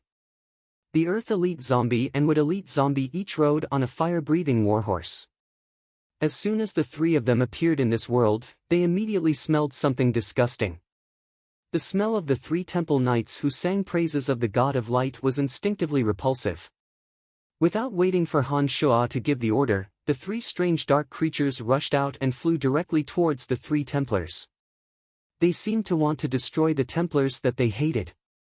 Humph, lowly creatures of darkness, suffer the wrath of God of light. The temple knight raised his silver spear and tried to return the three bold dark creatures to the dust.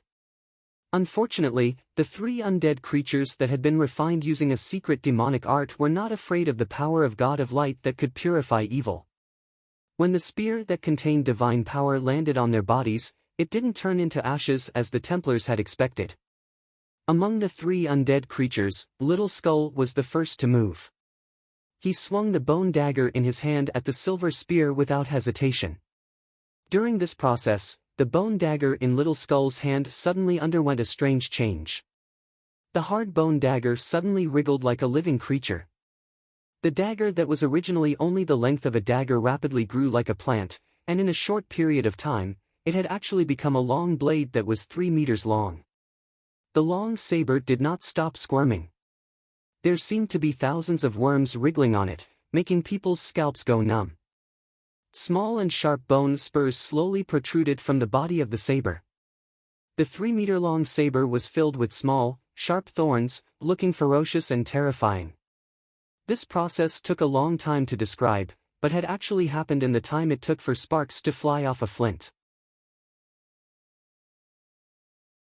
In the instant that the little skeleton raised his blade and brandished it at the silver spear, the bone blade had continuously wriggled and transformed into a 3-meter-long, sinister long blade full of spikes. Wielded in the hands of the little skeleton who was only 1.3 meters tall, it looked quite comical. However, as Little Skull wielded the long blade, a towering aura of death covered the sky. The thick aura of death carried the aura of 10,000 years of loneliness and desolation. The gloomy aura revealed an endless smell of death. It was not afraid of the purification of the Templar's silver spear at all. With a resounding clang, the little skeleton, who was riding on an enormous hedgehog-like undead creature, swooped down from high in the air, bringing with it a surging aura of death. The Templar knelt to the ground with a single blow from the enormous longsword. This Templar had already suffered serious internal injuries from the erosion of the negative energy of the demon's lair edge. With such a violent blow from Little Skull, his knee couldn't withstand it and cracked. Before the Templar could react, Little Skull's long blade pierced through the Templar's silver armor. He actually lifted the Templar on the tip of the long blade and flew towards Han Shuo with a swagger. Han Shuo didn't need to take a second look to know that this Templar was long dead. Otherwise, he wouldn't have been so defenseless. After the little skeleton flew over, it swung its 3-meter-long, sinister-looking longsword slightly. The Templar who had been dancing in the wind directly fell from the sky and collapsed at Han Shuo's feet, lifeless. This Templar who could emit silver fighting aura still possessed the strength of a sky knight. It was a pity that he had been heavily injured and had underestimated the little skeleton. That was why he was easily killed by the little skeleton with his astonishing strength. As the other two Templar were further away from Han Shuo, they didn't suffer much from the erosion of the demon's lair edge. In addition, the Earth and Wood Elite zombies weren't as terrifying as Little Skull. Therefore, although they hurriedly defended against the endless attacks of the Earth and Wood Elite zombies, they didn't collapse so quickly. Helentina, who'd been soaring through the sky on her fire phoenix, was shocked beyond belief by the scene below. She'd originally planned on reaping the benefits of the third party, but when she saw with her own eyes that not only had Red Archbishop Kos and the 3 Temple Knights failed to kill Han Shuo on the spot, but one had been killed and the other 3 had been heavily injured, she immediately panicked. Looking at Han Shuo standing proudly under Little Skull and coldly observing the surroundings, Helentina continuously weighed her gains and losses. On one hand, she was worried about the shocking strength Han Shuo had displayed, and on the other hand, she felt her heart ache for losing the 6 magic crystal cannons. After hesitating for a while, the 600,000 gold coins worth of magic crystal cannons had clearly diluted Helentina's fear of Han Shuo. She watched as Little Skull rode an enormous bone spur undead creature, wielding a 3-meter-long blade, majestically charging towards Red Archbishop Kos, who was frantically escaping to the foot of the mountain. Helentina didn't have any more time to think. She and the Fire Phoenix brought out the raging flames of the burning cloud. The magic staff embedded with the Fire's Park stone and several mental strength amplification rings were activated together. Surging flames surged forth, covering most of the sky. The monstrous flames spread downwards, completely covering the top of Red Archbishop Kos's head. Kos, who was fleeing in panic, quickly discovered the abnormality above his head. He hurriedly released a wind magic, fanning the flames and causing a hurricane to blow the flames towards Little Skull and the Earth Elite Zombie, forcing the Earth Elite Zombie and Little Skull to stop their pursuit. Undead creatures were born to live in the dark and damp world. They were eternally drowned in the endless cold without sunlight. Therefore, they had an instinctive aversion to blazing light and high temperatures. When the surging flames enveloped Kos's direction, Little Skull, Earth Elite Zombie, and Wood Elite Zombie didn't immediately rush over. Lord Kos, Lord Kos. Some of the Templar Knights in the distance finally rushed over. The strength of these Templar Knights was obviously inferior to the 3 experts with crosses on their chests. Most of them had olive branches and holy grails on their chests. Most of them had the strength of advanced knights or earth knights. However, there were quite a few of them. As they were blessed by the God of Light, they also had the power to purify undead creatures. It would be unrealistic for Han Shuo to drown them with his enormous army of undead. Not to mention there was also the Light Grand Magus Kos. Kos, who was heavily injured and had expended a large amount of mental strength, immediately shouted when he saw the Templar Knights arrive, "Kill this heretic. His heart of darkness shouldn't exist in this world of light." Previously, Kos had tried to persuade Han Shuo with kind words. But now that he had tested Han Shuo's strength and been seriously injured by Han Shuo, Kos no longer had a benevolent heart. Out of fear of Han Shuo's evil power, he immediately gave the order to kill as many as possible. When the Templar Knights who had just arrived saw the sorry state of Kos and the others, they immediately followed Kos's orders and charged towards Han Shuo on the mountain that was already riddled with holes. The other 2 Templar Knights, who had barely managed to catch their breaths under the attacks of the Earth Elite Zombie and Wood Elite Zombie, immediately shouted, "Be careful of his dark creatures. Not only are they not afraid of divine energy, they also possess mysterious techniques. We must be careful." While the Templar Knights were talking, a group of death guards of the Calamity Church appeared on the other side of the mountain. A necromancer wearing a pitch-black magician's robe and several death knights clad in pitch-black armor were also rushing towards the mountain with all their might. The necromancer's gloomy voice sounded anxious, "Hurry up, this Brian absolutely cannot be allowed to die. Although we were also unintentionally injured by him, you must not be dissatisfied." Many of the death guards were bleeding from their mouths and noses. It seemed that they had also been injured by the killing intent of the demon's lair Edge. The eyes of the necromancer shone with a dim light of excitement as he muttered, "The divine weapon, the skeletal divine staff, blessed by the 3 evil gods. How did it appear in his hands?"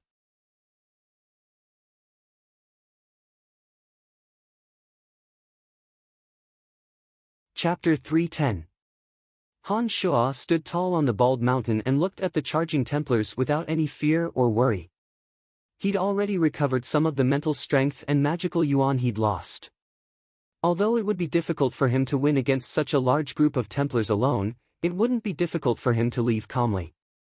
Because one of the Yin demons had been destroyed by revelation, Han Shuo hadn't released the other 2 Yin demons. Therefore, he didn't know anything about the reinforcements from the Calamity Church that had appeared near the bald mountain. Just as Han Shuo was about to leave, his consciousness sensed another power. Han Shuo's soul in the separate demon realm had formed his consciousness. With his consciousness, Han Shuo's senses were even sharper. When Han Shuo sensed that sinister power, he immediately reacted. Last time in the Valley of Sunshine, Edwin had said that the Calamity Church would appear when he needed them the most. It looked like Edwin wasn't speaking without thinking. Han Shua, who had been standing on the bald mountain, flew into the sky with a thought. He could clearly see a necromancer and a death knight of the Calamity Church charging over together. By this time, the barren mountain was already riddled with holes from the collision of the divine weapons.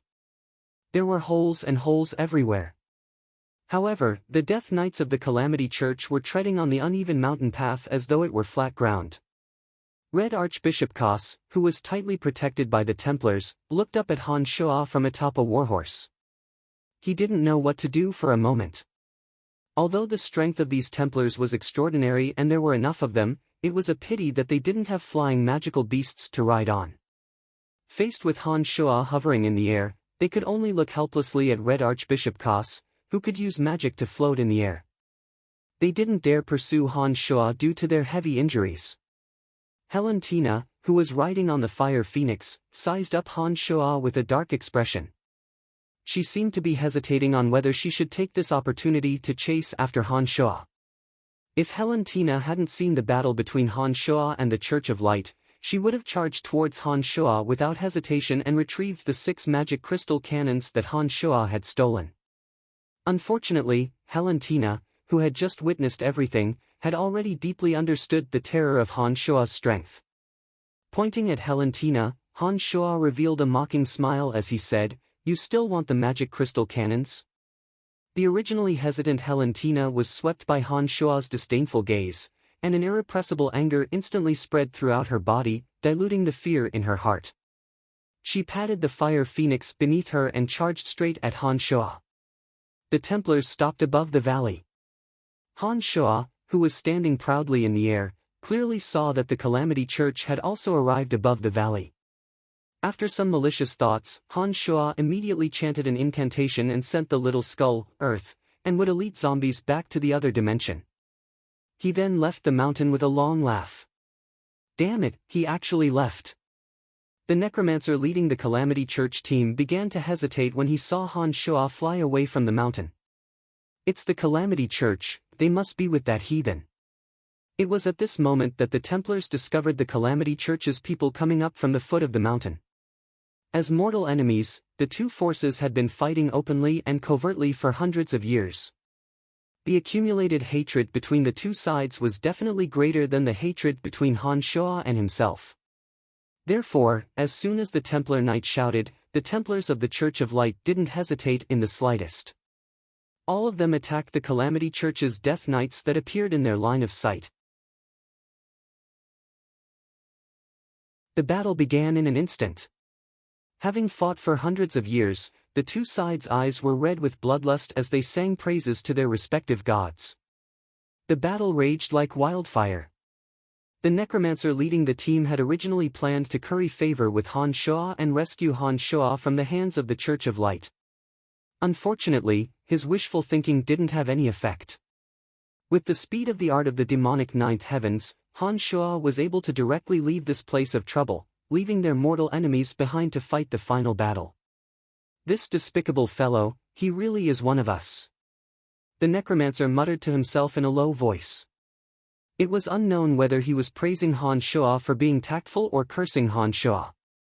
In short, after saying this, the necromancer became spirited and commanded the Death Guards to fight the Templars.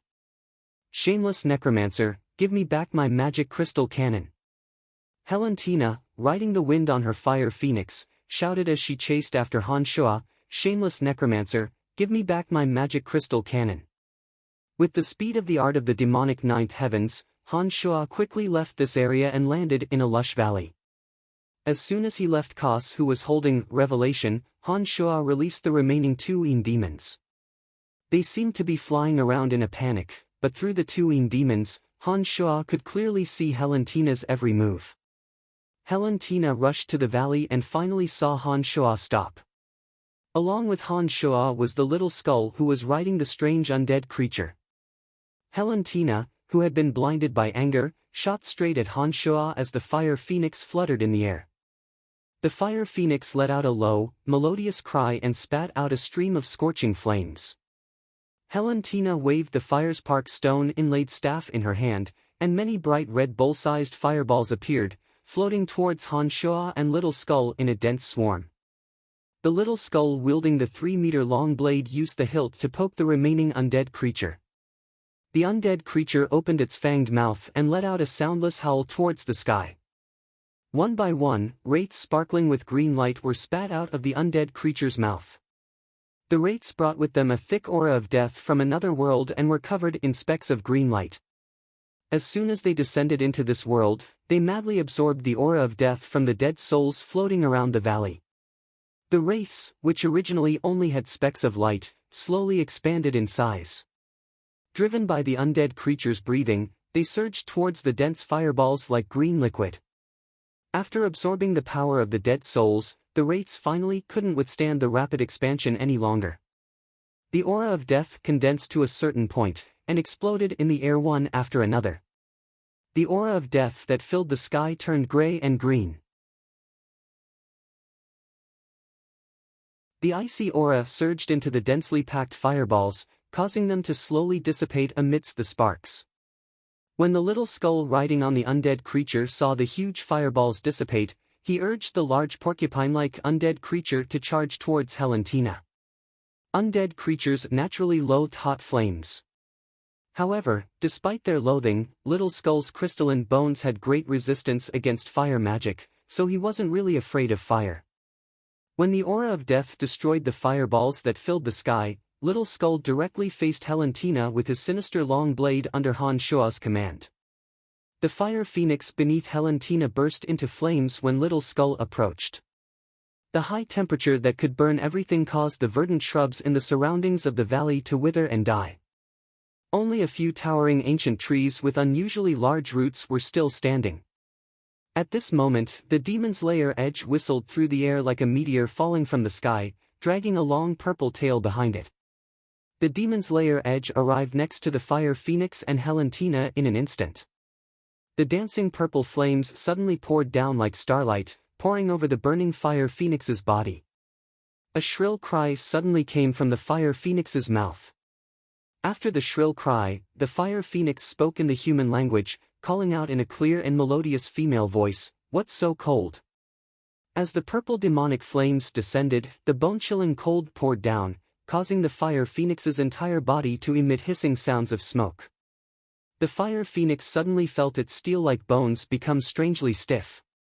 Its flapping wings became heavier and heavier as it slowly descended into the depths of the valley with Helentina on its back.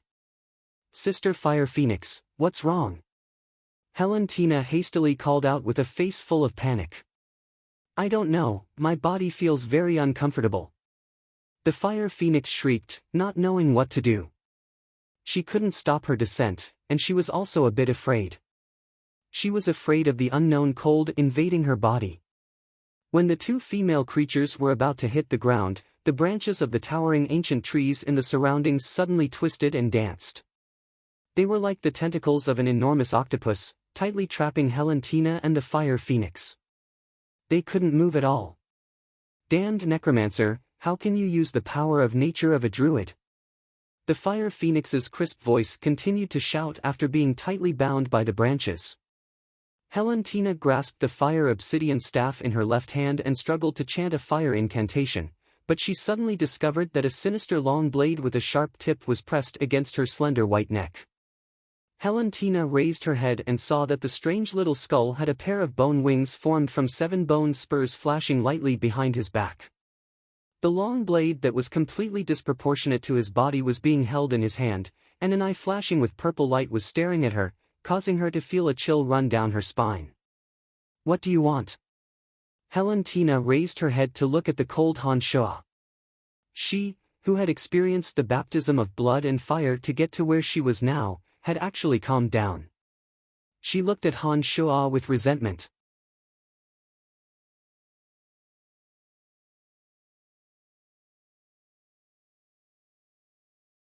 Chapter 311. What do you think, heh? Han Shua purposely laughed lewdly, his face full of obscenity. When he looked at Helentina, he kept glancing at her curvaceous body. Helentina, who was wearing a fiery red magic robe, was tightly bound together with the fire phoenix by the branches. The Wood Elite Zombies' tree branches were as soft as snakes, but no matter how soft the branches were, they still had some sharp edges. Helentina's magic robe was torn by the branches, revealing a few patches of her snow-white skin. Helentina's thoughts immediately went astray when Han Shuo used the branches to bind her. When she saw Han Shuo's lewd gaze, her heart was thrown into chaos. She angrily glared at Han Shuo in panic, wanting to commit suicide. "Helen, don't!" The fire phoenix sensed Helentina's thoughts and immediately cried out in alarm to stop her. Unfortunately, the fire phoenix was tightly bound and couldn't move at all. Therefore, she had no way of moving Helentina. Helentina, who was about to bite her tongue to commit suicide, suddenly felt her entire body go limp and weak. She didn't even have the strength to bite her tongue. She then saw Han Shuo walk over, his large hand landing on the back of her white and slender neck.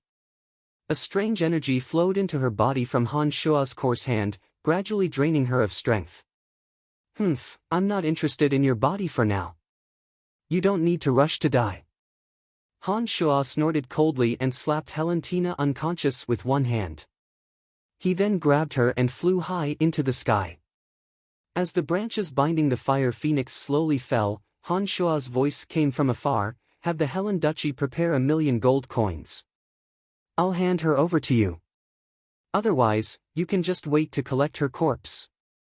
The fire phoenix, whose entire body was slowly loosening, watched as Han Shuo carried Helentina into the distance. Her crisp voice was filled with bitterness, 1,000,000 gold coins. If those people know that she's been captured, they'll probably only think about how to rebel. What should we do? The faraway Han Shuo didn't hear the phoenix's voice. After capturing Helentina alive, Han Shuo rested for a while in the depths of the valley, replenishing the mental strength and magical yuan he had expended.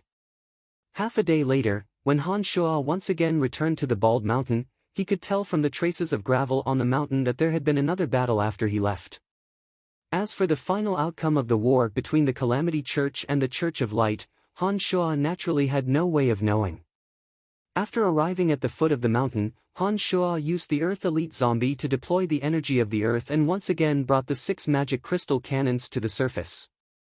Summoning zombie warriors to push the 6 magic crystal cannons, Han Shuo used the 2 Yin demons to scout the surroundings as they slowly made their way towards Bretel City. If Han Shuo could fly through the air, he would naturally be able to return to Bretel City in a short amount of time. Unfortunately, he was carrying 6 magic crystal cannons and had to constantly avoid the soldiers of other duchies. Therefore, he naturally couldn't fly fast. Late at night on the second day, Han Shuo directed the zombie warriors to bring the magic crystal cannons to a dense forest and slowly advance together with the zombie warriors. Han Shuo placed the 2 Yin demons on the side, keeping an eye on the surroundings at all times. Suddenly, Han Shuo summoned the Earth Elite Zombie and hid the 6 magic crystal cannons in the ground. He stared coldly at the depths of the dark forest and shouted in a low voice, "Come out." A fleeting shadow slowly appeared in the depths of the darkness. It was the necromancer he'd met yesterday. The shadow elongated and gradually revealed its original appearance. Like an old fey demon that had crawled out of its grave, this necromancer's entire body was brimming with the aura of rotting corpses. His ash-gray eyes were unfocused like those of a zombie, instilling an instinctive fear in the dark night. As a necromancer himself, Han Shuo naturally wouldn't feel any fear when he saw this necromancer appear. Holding Helentina in the crook of his left arm, Han Shuo frowned as he looked at the necromancer who'd appeared and said, "It looks like your physical body is no longer here. You're just a mix of a soul and an undead creature. Just how many years have you existed for?" Necromancers were known as soul snoopers in the outside world. Apart from the legendary gods of this plane, necromancers were the ones who understood the wonders of the soul the most. Through their understanding of the essence of the soul, high-level necromancers could make their own souls immortal. Of course, necromancers with immortal souls couldn't live forever with their physical bodies. Necromancers with immortal souls would usually use the bodies of various powerful undead creatures to mix with their own bodies. This way, their bodies, which contained a dense aura of death, would be filled with coldness and wouldn't rot. This necromancer who'd appeared in front of Han Shuo had obviously fused with a fey demon that was one rank higher than an evil knight. His deathly pale face was filled with a morbid aura of death, and the unconcealable smell of rotting corpses proved that his physical body was no longer pure. I'm called Wolf, 170 years old this year. I'm a Grand Magus Necromancer of the Calamity Church. Haha, we're all necromancers, so of course you know that as long as we're not killed, it's not difficult to obtain a longer life with our understanding of the soul. Wolf smiled as he looked at Han Shuo, talking about the topic of eternal life as usual. Nodding his head, Han Shuo smiled and said, "Of course, but you've followed me for so long. Could it be that you wanted to talk to me about eternal life? Brian, you're a genius. Your existence is a rare miracle for the Calamity Church. In the past, we wanted to do everything possible to get you to join the Calamity Church, but it looks like we were all wrong. You've always been one of us, haha." Grand Magus Necromancer Wolf smiled sinisterly at Han Shuo. When these words were spoken, Han Shuo was shocked and looked at Wolf with a heart full of doubt. Han Shuo furrowed his brows and said, "I've never joined the Calamity Church. When did I become one of your Calamity Church's people? Haha, it looks like even you don't realize what you possess." Wolf shook his head and sighed with emotion. He then smiled and said, "You'll know sooner or later. I've come this time to tell you that although the Temple Knights of the Church of Light have suffered heavy losses, Red Archbishop Kos, who holds the revelation, still managed to lead a portion of the Temple Knights out of the mountain alive. From now on, I think the Church of Light has already considered you as one of our Calamity Church's people. You'll inevitably face the endless pursuit of the Church of Light if you openly stay in Bretel City. Whether you're willing or not, we'll protect you in secret. However, I hope you'll be careful." After hearing Wolf's words, Han Shuo was extremely puzzled at first. After furrowing his brows and thinking for a while, he suddenly had a thought and took out the tricolored skeletal staff. He stared deeply at the 170-year-old necromancer Wolf and said, "Is this skeletal staff a divine weapon that belongs to your Calamity Church?" When Wolf, who'd been smiling and talking sinisterly, saw Han Shuo take out the skeletal staff, his ash-gray, unfocused eyes suddenly blossomed with a faint green light. With a trembling voice, he actually prostrated himself on the ground and chanted a string of inexplicable murmurs. His two hands made a strange posture, as if he was offering all of his faith to the evil god. The tricolored skeletal staff in Han Shuo's hand suddenly shot out 3 faint rays of yellow, blue, and purple light. The 3 rays of light instantly landed on the ancient Grand Magus Necromancer's body. Wolf trembled as he continuously kowtowed. Bathed in the 3 rays of light, his body began to wriggle like a worm. Han Shuo's exhausted mental strength actually miraculously recovered when the light from the tricolored skeletal staff shone on Wolf's body. On the other hand, the necromancer who was crawling on the ground began to wriggle and slowly weaken. Han Shuo could clearly feel the skeletal staff sucking away the necromancer's mental strength like a sponge. This process continued for a short while before the skeletal staff stopped flashing. Han Shuo's exhausted mental strength was actually replenished. Only the body of the necromancer who was crawling under Han Shuo's feet continued to wriggle under the black robe. It was as if an enormous tumor had come to life and was jumping up and down under the black robe. Wolf's body continued to wriggle, but he didn't stop chanting the ancient incantation even though he was prostrating on the ground. After a large amount of his mental strength was consumed, the wriggling of his body became more and more intense. Finally, after a mournful howl, Wolf suddenly stood up from the ground.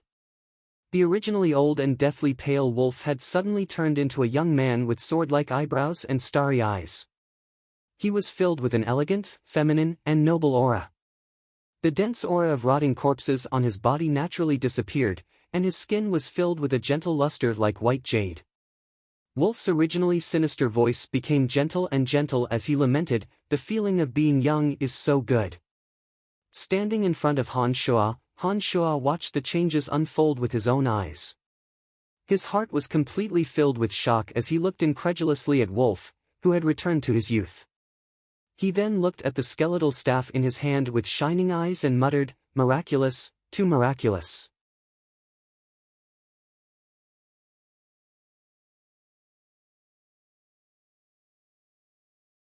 Chapter 312.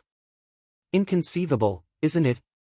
Only the divine power of the skeletal staff can allow us to enjoy the beauty of youth while possessing endless lifespan. Grand Magus Necromancer Wolf, who had lived for 170 years, took a deep breath of fresh air and proudly said to Han Shuo. Han Shuo's eyes sparkled as he greedily looked at the skeletal staff in his hand. His heart was filled with pleasant surprise as he muttered, no wonder I always felt that the skeletal staff had another use. I didn't expect it to have such a miraculous effect. Wolf seemed to be very satisfied with Han Shuo's pleasant surprise. Wolf, who looked to be in his 20s, was filled with the elegance of a noble. It was unknown when a sharp knife had appeared in his right hand. In front of Han Shuo, Wolf meticulously trimmed his fingertips that were originally as sharp as knives. While Han Shuo was astonished, Wolf finished trimming his knife-like fingernails. Under the moonlight, he joyfully looked at his two sparkling white hands and sighed, how many years has it been? Ever since I fused with the Fey corpse, my slender and beautiful hands have disappeared, replaced by a pair of knife-like claws. Oh, my beautiful hands have finally appeared once again. I no longer have to hide in the endless darkness and use a black robe to wrap this body that can't be seen by others. After fusing with the old Fey corpse, not only was his body filled with the strong smell of rotting corpses, it also made his body look neither human nor ghost. Although Wolf had obtained a long lifespan, he would never dare to walk openly in public.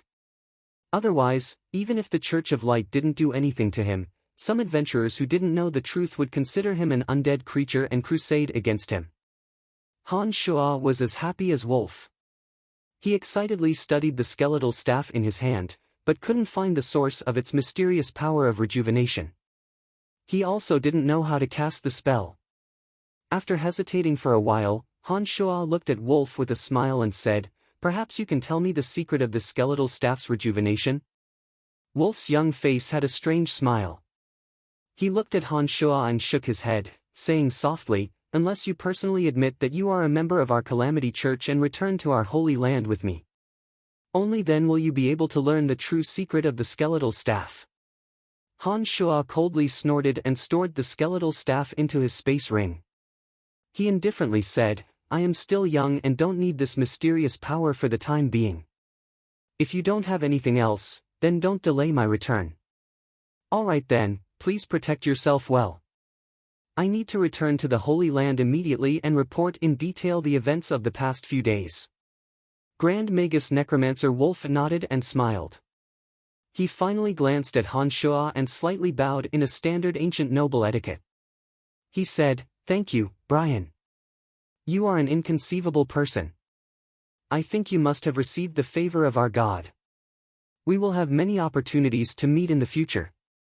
After saying this, Wolf didn't continue to stay here.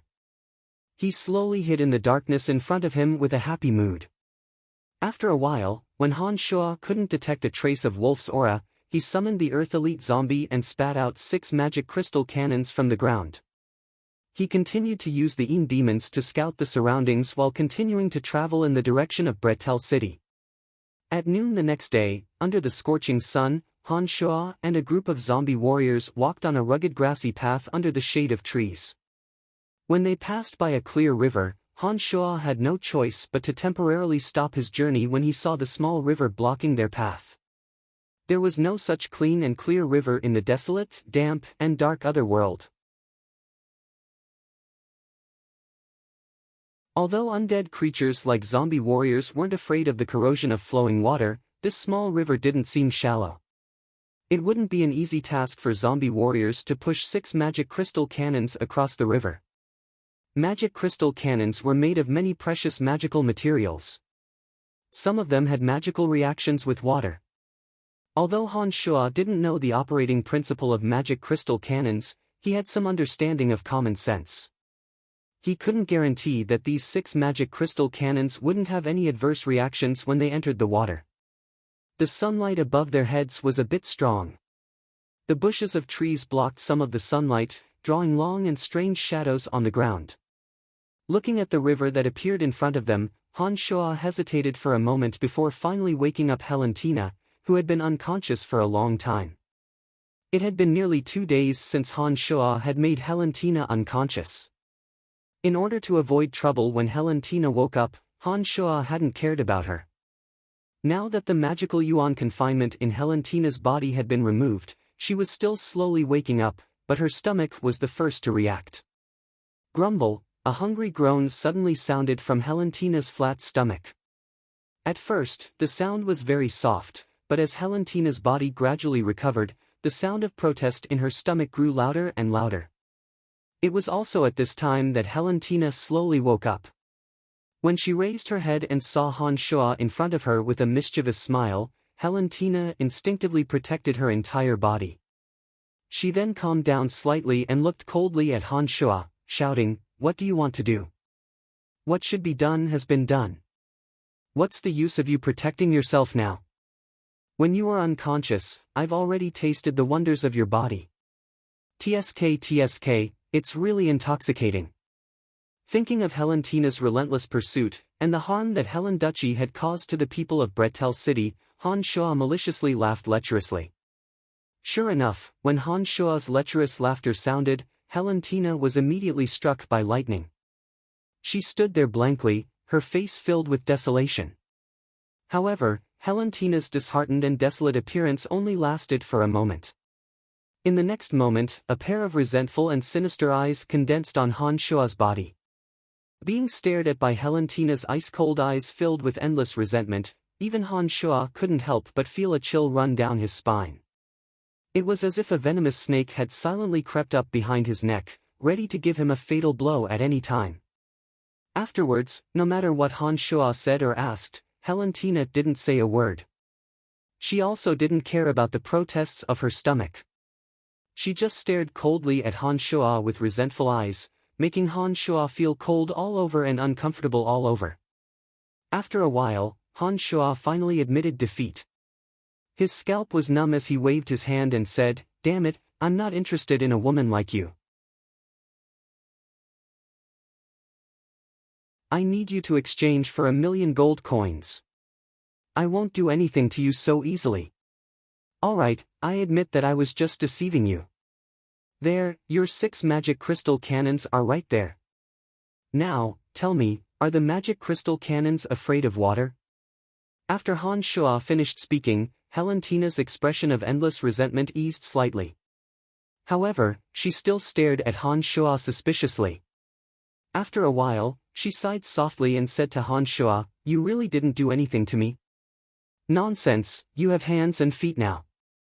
I'm not trapping you. Can't you check yourself?" Han Shuo scolded, and then said in a low voice, "However, seeing that you're famous for being a beauty, I reckon that you're no longer a virgin. I'm afraid that I really couldn't check." "Paw!" Helentina casually grabbed a handful of gravel and threw it at Han Shuo. She glared angrily at Han Shuo and shouted angrily, "You damned men, none of you are good." After saying this, Helentina shyly clamped her thighs together. It was unknown what method she used, but she actually frowned in joy. When she saw Han Shuo turn his head away indifferently, she immediately thought of something and quickly took out the magic staff from her space ring. She quickly chanted a high-rank fire spell, Torrential Flames. Unfortunately, after chanting the spell, Helentina, who was waving her magic staff, discovered that she couldn't mobilize an ounce of mental strength. She immediately turned pale with fright and looked at Han Shuo. Her heart was filled with fear as she shouted in panic, "Evil and filthy necromancer, what did you do to me? Why don't I have any mental strength?" Han Shuo, who had a panoramic view of Helentina's actions through a Yin demon, turned his head back as if nothing had happened. He flashed a brilliant smile and said gently, "Don't waste your energy. Don't even think of chanting a spell before I release you.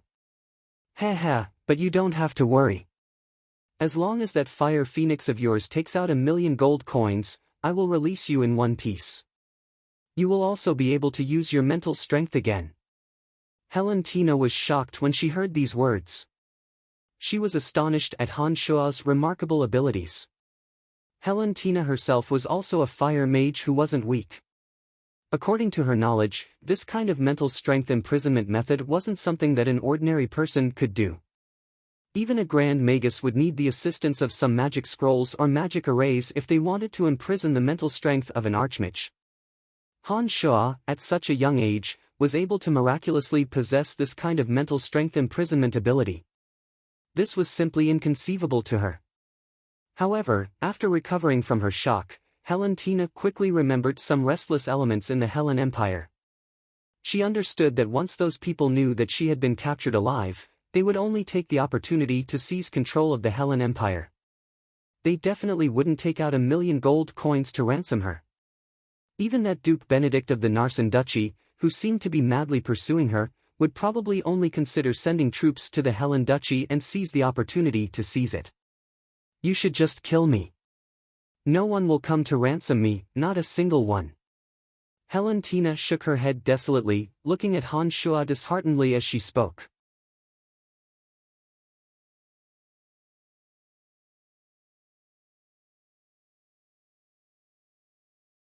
Chapter 313.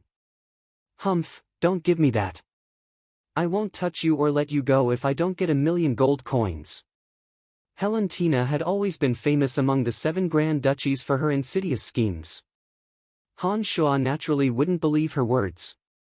Looking coldly at Helentina, Han Shuo said, "Magic crystal cannons are made from many rare magic materials. I want to know if they're afraid of water." The first thing Helentina did when she woke up was to look around her surroundings. She'd long since seen the group of zombie warriors supporting the 6 magic crystal cannons in front of the little river. She'd only been distracted by Han Shuo's threat to defile her. Now that she heard Han Shuo mention the magic crystal cannons, Helentina flew into a rage. She glared at Han Shuo and shouted, "Don't even think about getting any useful information out of my mouth, you damned bandit." Bandit? Ha, your Hellen Duchy is the real bandit. Bretel City has been plundered day and night by you all these years, turning from a large city with a population of hundreds of thousands into a dead little city with only a few tens of thousands. The citizens have long since lost hope and longing for life. Isn't this all because of you? You actually have the face to call me a bandit? Ha! Han Shuo recalled the scenes he'd seen on his way to Bretel City. The miserable state of people with no clothes to cover their bodies and food to fill their stomachs. His heart was also filled with resentment. Hearing Han Shuo's words, Helentina's charming face turned cold. War is like this. When your Lancelot Empire invaded our 7 Grand Duchies, didn't you also burn, kill, and loot? If it wasn't for our 7 Grand Duchies joining forces to drive you back, I'm afraid all of our citizens would have become slaves. Helentina's words were reasonable. Han Shuo thought for a moment and didn't continue to harp on this matter. Seeing that Helentina didn't have the slightest intention to speak, Han Shuo coldly said, "Do you think I have no other way even if you don't say anything? It's just a matter of a bit more time. For a necromancer, this kind of laborious matter is never a problem." Han Shuo didn't pay any more attention to Helentina after he finished speaking. He started chanting a magical incantation, summoning the wrinkled wood elite zombie. As soon as the wood elite zombie appeared, Han Shuo focused his attention and gave him an order. With the help of the wood elite zombie, the master of the forest, the large trees were uprooted one by one. The demon's lair edge sliced the tree trunks into sections, and the wood elite zombie wrapped the sections with soft branches. It took Han Shuo and the wood elite zombie half an hour to make 6 enormous wooden rafts. During this process, Helentina kept a close eye on Han Shuo and the wood elite zombie as she took out some bread from her space ring and swallowed it in a reserved manner. However, perhaps because she had been starving for too long, the speed at which she swallowed the bread was extremely fast. When the 6 wooden rafts were successfully made and pushed towards the small river by the zombie warriors, Helentina finally couldn't help but sigh, "No wonder those from the Church of Light want to kill you. So you can summon such miraculous undead creatures." Helentina didn't know that the miraculous wood elite zombie was actually refined from the most ordinary zombie warriors. After the 6 enormous wooden rafts were launched and the zombie warriors pushed the magic crystal cannons onto the rafts, Han Shuo finally let out a light breath and sent the wood elite zombie and the rest of the zombie warriors back to the other dimension. There were only 4 zombie warriors paddling on each raft. Under the strength of the 4 zombie warriors, the 6 wooden rafts loaded with magic crystal cannons slowly began to move towards the other side of the river. It was also at this moment that Han Shuo once again appeared behind Helentina. His large hand pressed against Helentina's neck and he softly said, "You should rest." After making Helentina unconscious, Han Shuo easily picked her up and slowly flew into the air. He landed on the foremost raft and commanded the zombie warriors to cross the river. Han Shuo avoided a few scattered groups of bandits and some mercenaries who made a living nearby. He finally arrived at the city gates of Bretel City without any mishaps. The temperature of the spring night was just right. The bright moonlight gently shone on the earth. If it wasn't for the dense death aura surrounding the zombie warriors pushing the magic crystal cannons, this would be a warm and cozy night scene. When they were about to reach Bretel City's gates, the soldiers on the towers were alarmed by the moonlight reflected by the magic crystal cannons.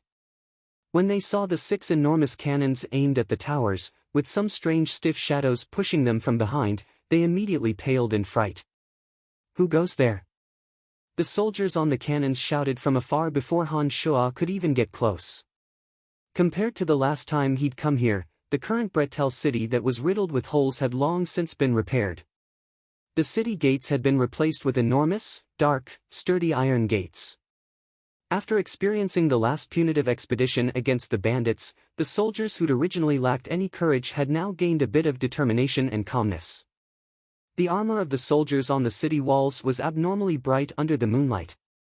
The soldiers seemed quite imposing as they hurriedly raised their crossbows and aimed at the zombie warriors. More and more soldiers arrived on the cannons at the city gates under warning calls, all of them aiming their crossbows downwards. After experiencing the lack of defenses the last time he'd entered the city and facing the vigilance of the soldiers this time, Han Shuo truly understood that Bretel City was indeed different now. Due to the distance, the soldiers couldn't clearly see Han Shuo's appearance. However, Han Shuo could clearly see the silhouettes of the soldiers on the city towers. "Open the city gates. You bastards, you don't even recognize me anymore." Han Shuo's voice suddenly rang out, spreading throughout the entire city tower. "City Lord, it's the City Lord has returned." Although the soldiers on the tower couldn't see Han Shuo clearly, they could definitely hear Han Shuo's voice. As they all cried out in surprise, the city gates gradually opened. After the city gates were opened, the zombie warriors pushing the heavy magic crystal cannons finally slowly entered Bretel City. Although it was already nighttime, Fok quickly rushed over upon hearing the news and arrived at Han Shuo's side not long after. This is. Fok bowed respectfully towards Han Shuo as soon as he arrived. His expression immediately changed as he saw the 6 magic crystal cannons being pushed by the zombie warriors. Fok's expression immediately changed as he exclaimed excitedly, "It's the magic crystal cannons, and the powerful Thunder God at that. Each of these cannons costs at least 100,000 gold coins. They can release a terrifying attack power through the magic crystal ore. On the battlefield, these magic crystal cannons are simply invincible weapons. City Lord, where did you get them?" Fok was indeed a seasoned soldier who had been baptized on the battlefield for many years. He finally recognized these 6 magic crystal cannons and even said the name Thunder God. Han Shuo only knew about the magic crystal cannons, but he didn't know much about their models and types.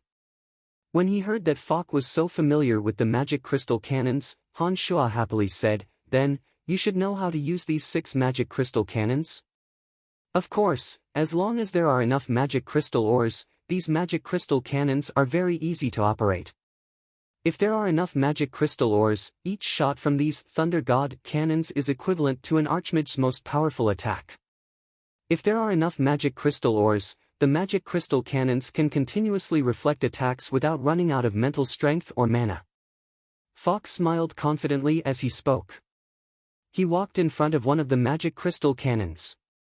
No one knew how he moved, but a small box split open at the bottom of the cannon. "Oh, there are ready-made magic crystal ores here. It's enough to fire 5 or 6 shots." Heh, some damned bandits have been wandering around Bretel City recently. It looks like they're planning on making a move on Bretel City again. I was worried about how to deal with them. With these 6 magic crystal cannons, I'll make them regret it. Fawk grinned coldly as he looked at the 6 magic crystal cannons. It looked like he was planning on using these 6 magic crystal cannons to do something big.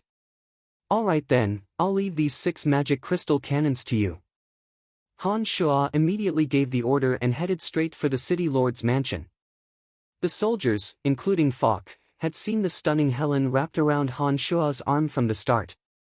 Helen Tina had obviously fainted, so these people naturally wouldn't ask about the city lord's private matters. When they saw Han Shua heading straight for the city lord's mansion, these people glanced at Helen's alluring body a few times, chuckling lightly in their hearts. Therefore, on the night that Han Shua brought Helen Tina back to Bretel City, some rumors and slanders began to spread in Bretel City. These people still didn't know Helen Tina's identity, but her beauty had left a deep impression on the soldiers. Therefore, in their moment of envy and jealousy towards Han Shua, all sorts of lewd guesses and rumors began to spread. After bringing Helen Tina back to the city lord's mansion and locking her up, Han Shua anxiously headed straight for the secret chamber. Not long after he'd arrived in Bretel City, Han Shua sensed a distant call. This call was much weaker after being separated by thousands of mountains and rivers, but Han Shua's consciousness had already formed at the separate demon realm. He actually sensed it. It looked like the Fire Elite zombie was about to come out.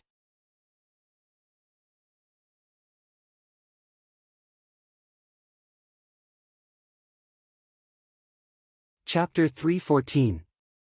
As soon as he entered the cemetery of death, the call from the depths of his heart immediately intensified by more than 5 times. It seemed that because of the close distance, the Fire Elite zombie had also sensed Han Shua's presence.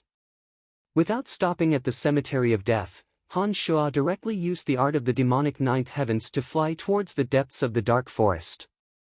Familiar with the route, Han Shua arrived at the place of extreme fire without spending too much time. Han Shua, whose strength was no longer the same as before, sensed the enormous presence of the Lord of the Flames as soon as he arrived. The Fire Elite zombie was in the Kingdom of Flames where the Lord of the Flames resided. If Han Shua wanted to enter the place of extreme fire and remove the restraints of the Fire Elite zombie's demonic formation while the Lord of the Flames was watching, it would be a headache. The 5 elemental zombies were all connected to the formation through a secret method, using the formation to gather the yuan energy of heaven and earth in the entire area. Only in this way could the 5 elemental zombies be formed. However, the formed elite zombie also needed to be removed from the restraints of the formation in order to truly come out. Otherwise, the Fire Elite zombie wouldn't have urgently called out to Han Shua. After the last great battle, the Tanai Mountains rocks had all turned reddish-brown. The valley was comfortably warm, and there were even a few warm springs bubbling. Pacing back and forth in the valley, Han Shua furrowed his brows as he pondered on how to enter the place of extreme fire and remove the restraints of the formation for the Fire Elite zombie. The place of extreme fire had the Lord of the Flames. If Han Shua wanted to enter the place of extreme fire unscathed, it was basically impossible for him to remove the Fire Elite zombie's restraints there. Therefore, as Han Shua furrowed his brows and pondered, he couldn't think of any good methods for the time being. The call from the Fire Elite zombie grew more and more intense. Having already sensed Han Shua's arrival, the Fire Elite zombie was anxiously transmitting his urgent wishes through his spirit. Han Shua, who was also burning with impatience, hesitated for a moment before finally deciding to take the risk and explore the place of extreme fire. Arriving at a hot spring, Han Shua slowly dived in. As soon as he entered the spring, the warm spring water submerged Han Shua, causing Han Shua's exhaustion to completely disappear. However, the pressure from the Lord of the Flames wasn't so easily dissipated. Han Shua dived to the bottom of the spring and took out the demon's lair edge to knock around, searching for a crack to enter the place of extreme fire. After spending a while, Han Shua finally found a crack to enter the place of extreme fire after he had pried open 2 enormous rocks. A dark green cover covered his entire body. Han Shua slowly descended into the place of extreme fire through the crack. The scorching heat rose along with Han Shua's descent. Intense fiery light shot out from within, causing the crack to display a gorgeous flower of fire. Han Shua, who was inside the protective shield, could clearly observe all the changes in his surroundings. The cliff he descended from was as red as soldering iron, and there were even some soft, fiery snake-like creatures growing within. A few flame demons were hibernating on the cliff, seemingly not noticing Han Shua's existence, allowing Han Shua to descend deep into the ground. Just as Han Shua was about to fall into the place of extreme fire, a flame demon general discovered Han Shua's existence within a crack in the cliff. The flame demon general waved its red arm and a scorching flame shot straight at Han Shua. With a wave of his hand, a ball of purple light floated out. The flame shot by the flame demon general disappeared in the light smoke before it could even approach Han Shua. The icy cold aura clashed with the flames, and sparks shot out amidst the lingering smoke, slowly turning into sparks that fell towards the place of extreme fire below. Within the huge place of extreme fire that was like lava, a few sparks had actually activated its ferocious nature. The originally calm place of extreme fire that was only bubbling seemed to have sensed the aura of the flame demon battle general, and actually began to boil rapidly. The bubbles that emerged became the size of bowls, and the already scorching high temperature rose even higher. As the place of extreme fire boiled, an enormous head slowly surfaced from the magma, followed by the Lord of the Flames' body that was more than 10 meters tall. Flames shot out from the place of extreme fire in all directions. The furious Lord of the Flames had sensed the presence of a living person. Roar, it raised its head and let out a terrifying roar. The entire place of extreme fire seemed to tremble under its terrifying roar. The red-hot rocks of the place of extreme fire trembled and fell into the place of extreme fire. Amidst the plop sound, the Lord of the Flames' huge head looked around. An ear-splitting roar accompanied by monstrous flames instantly spread throughout the entire place of extreme fire. Amidst the surging flames, Han Shua's dark green shield became a particularly conspicuous existence. Facing the wrath of the Lord of the Flames, Han Shua could only painfully increase his magical yuan and firmly defend himself. In the separate demon realm, Han Shua's strength had indeed skyrocketed. If he had been in the Bloodlust realm last time, such a fierce and all-encompassing attack of flames might have roasted and cracked Han Shua's shield.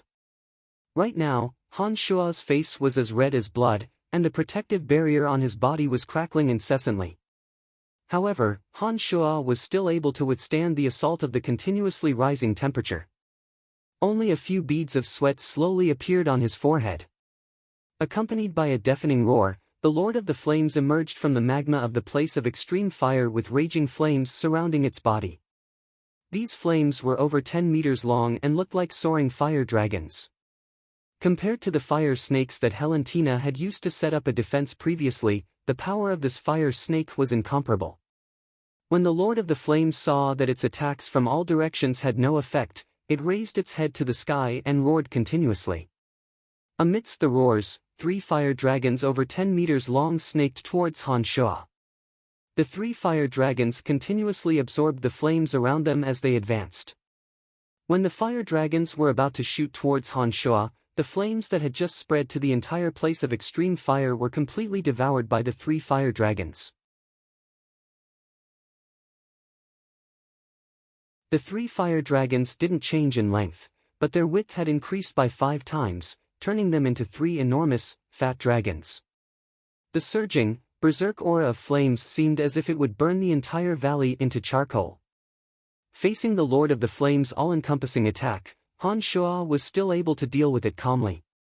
However, when these attacks converged into a single point and were all aimed at Han Shua, the pressure of the flames immediately increased by 10 times. At this point, Han Shua was constantly communicating with the fire elite zombie in the depths of the magma of the place of extreme fire through close-range communication. Han Shua was using all of his energy to deal with the attacks. The Demon's Lair edge that had devoured so many living beings immediately seemed to be activated when a large amount of demonic yuan was infused into it, releasing a frightening cold evil. That mystical glacial spellfire was catalyzed to the extreme to form the purple flames of extreme frost. Blobs of purple flames leapt out from the demon's lair edge and floated around Han Shuo and the demon's lair edge, shielding Han Shuo and the demon's lair edge like stamens. The purple flames of extreme frost was catalyzed by a large amount of demonic yuan after mastering that mystical glacial spell fire. It possessed a frightening cold current that could freeze all living things. When the blobs of purple flames drifted out, bone-chilling snowflakes strangely floated up in the scorching hot place of extreme fire. The snowflakes actually fused with the purple flames, forming a large piece of purple ice that tightly wrapped around Han Shuo and the demon's lair edge. Han Shuo seemed to have become a sparkling and translucent ice sculpture, sparkling with a beautiful purplish-red luster under the illumination of the flames of extreme fire. Under the stimulation of magical yuan, the beautiful solid ice grew larger and larger, finally covering almost a dozen meters in width.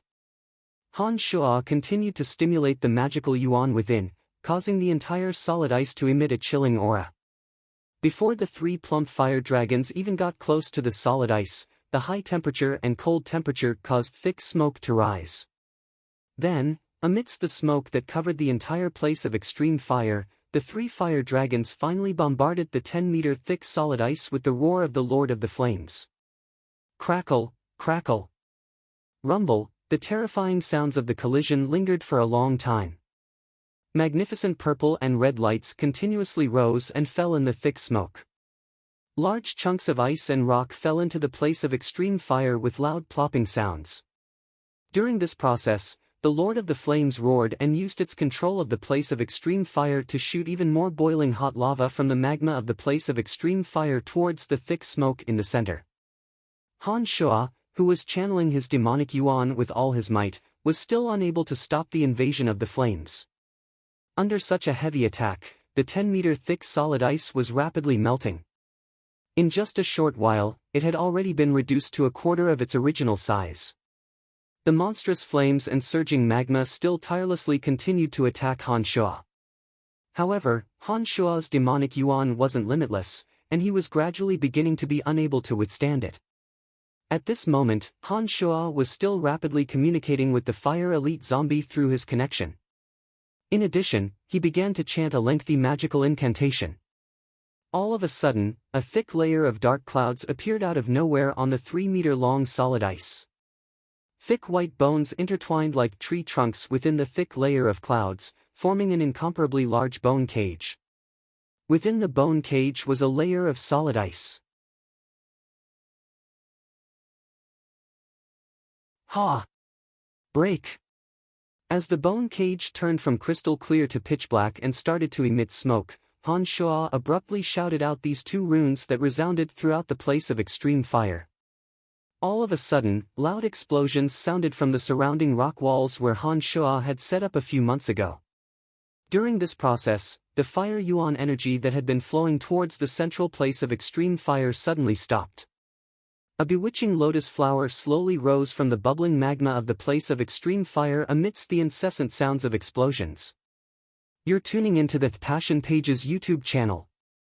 We're so grateful for your support, and don't forget to subscribe to join us on this incredible journey through captivating stories. Your generosity through donations truly makes a world of difference, as it's the primary source of revenue that allows me to expand and enhance this channel for you. Thank you from the bottom of my heart for being a part of this adventure.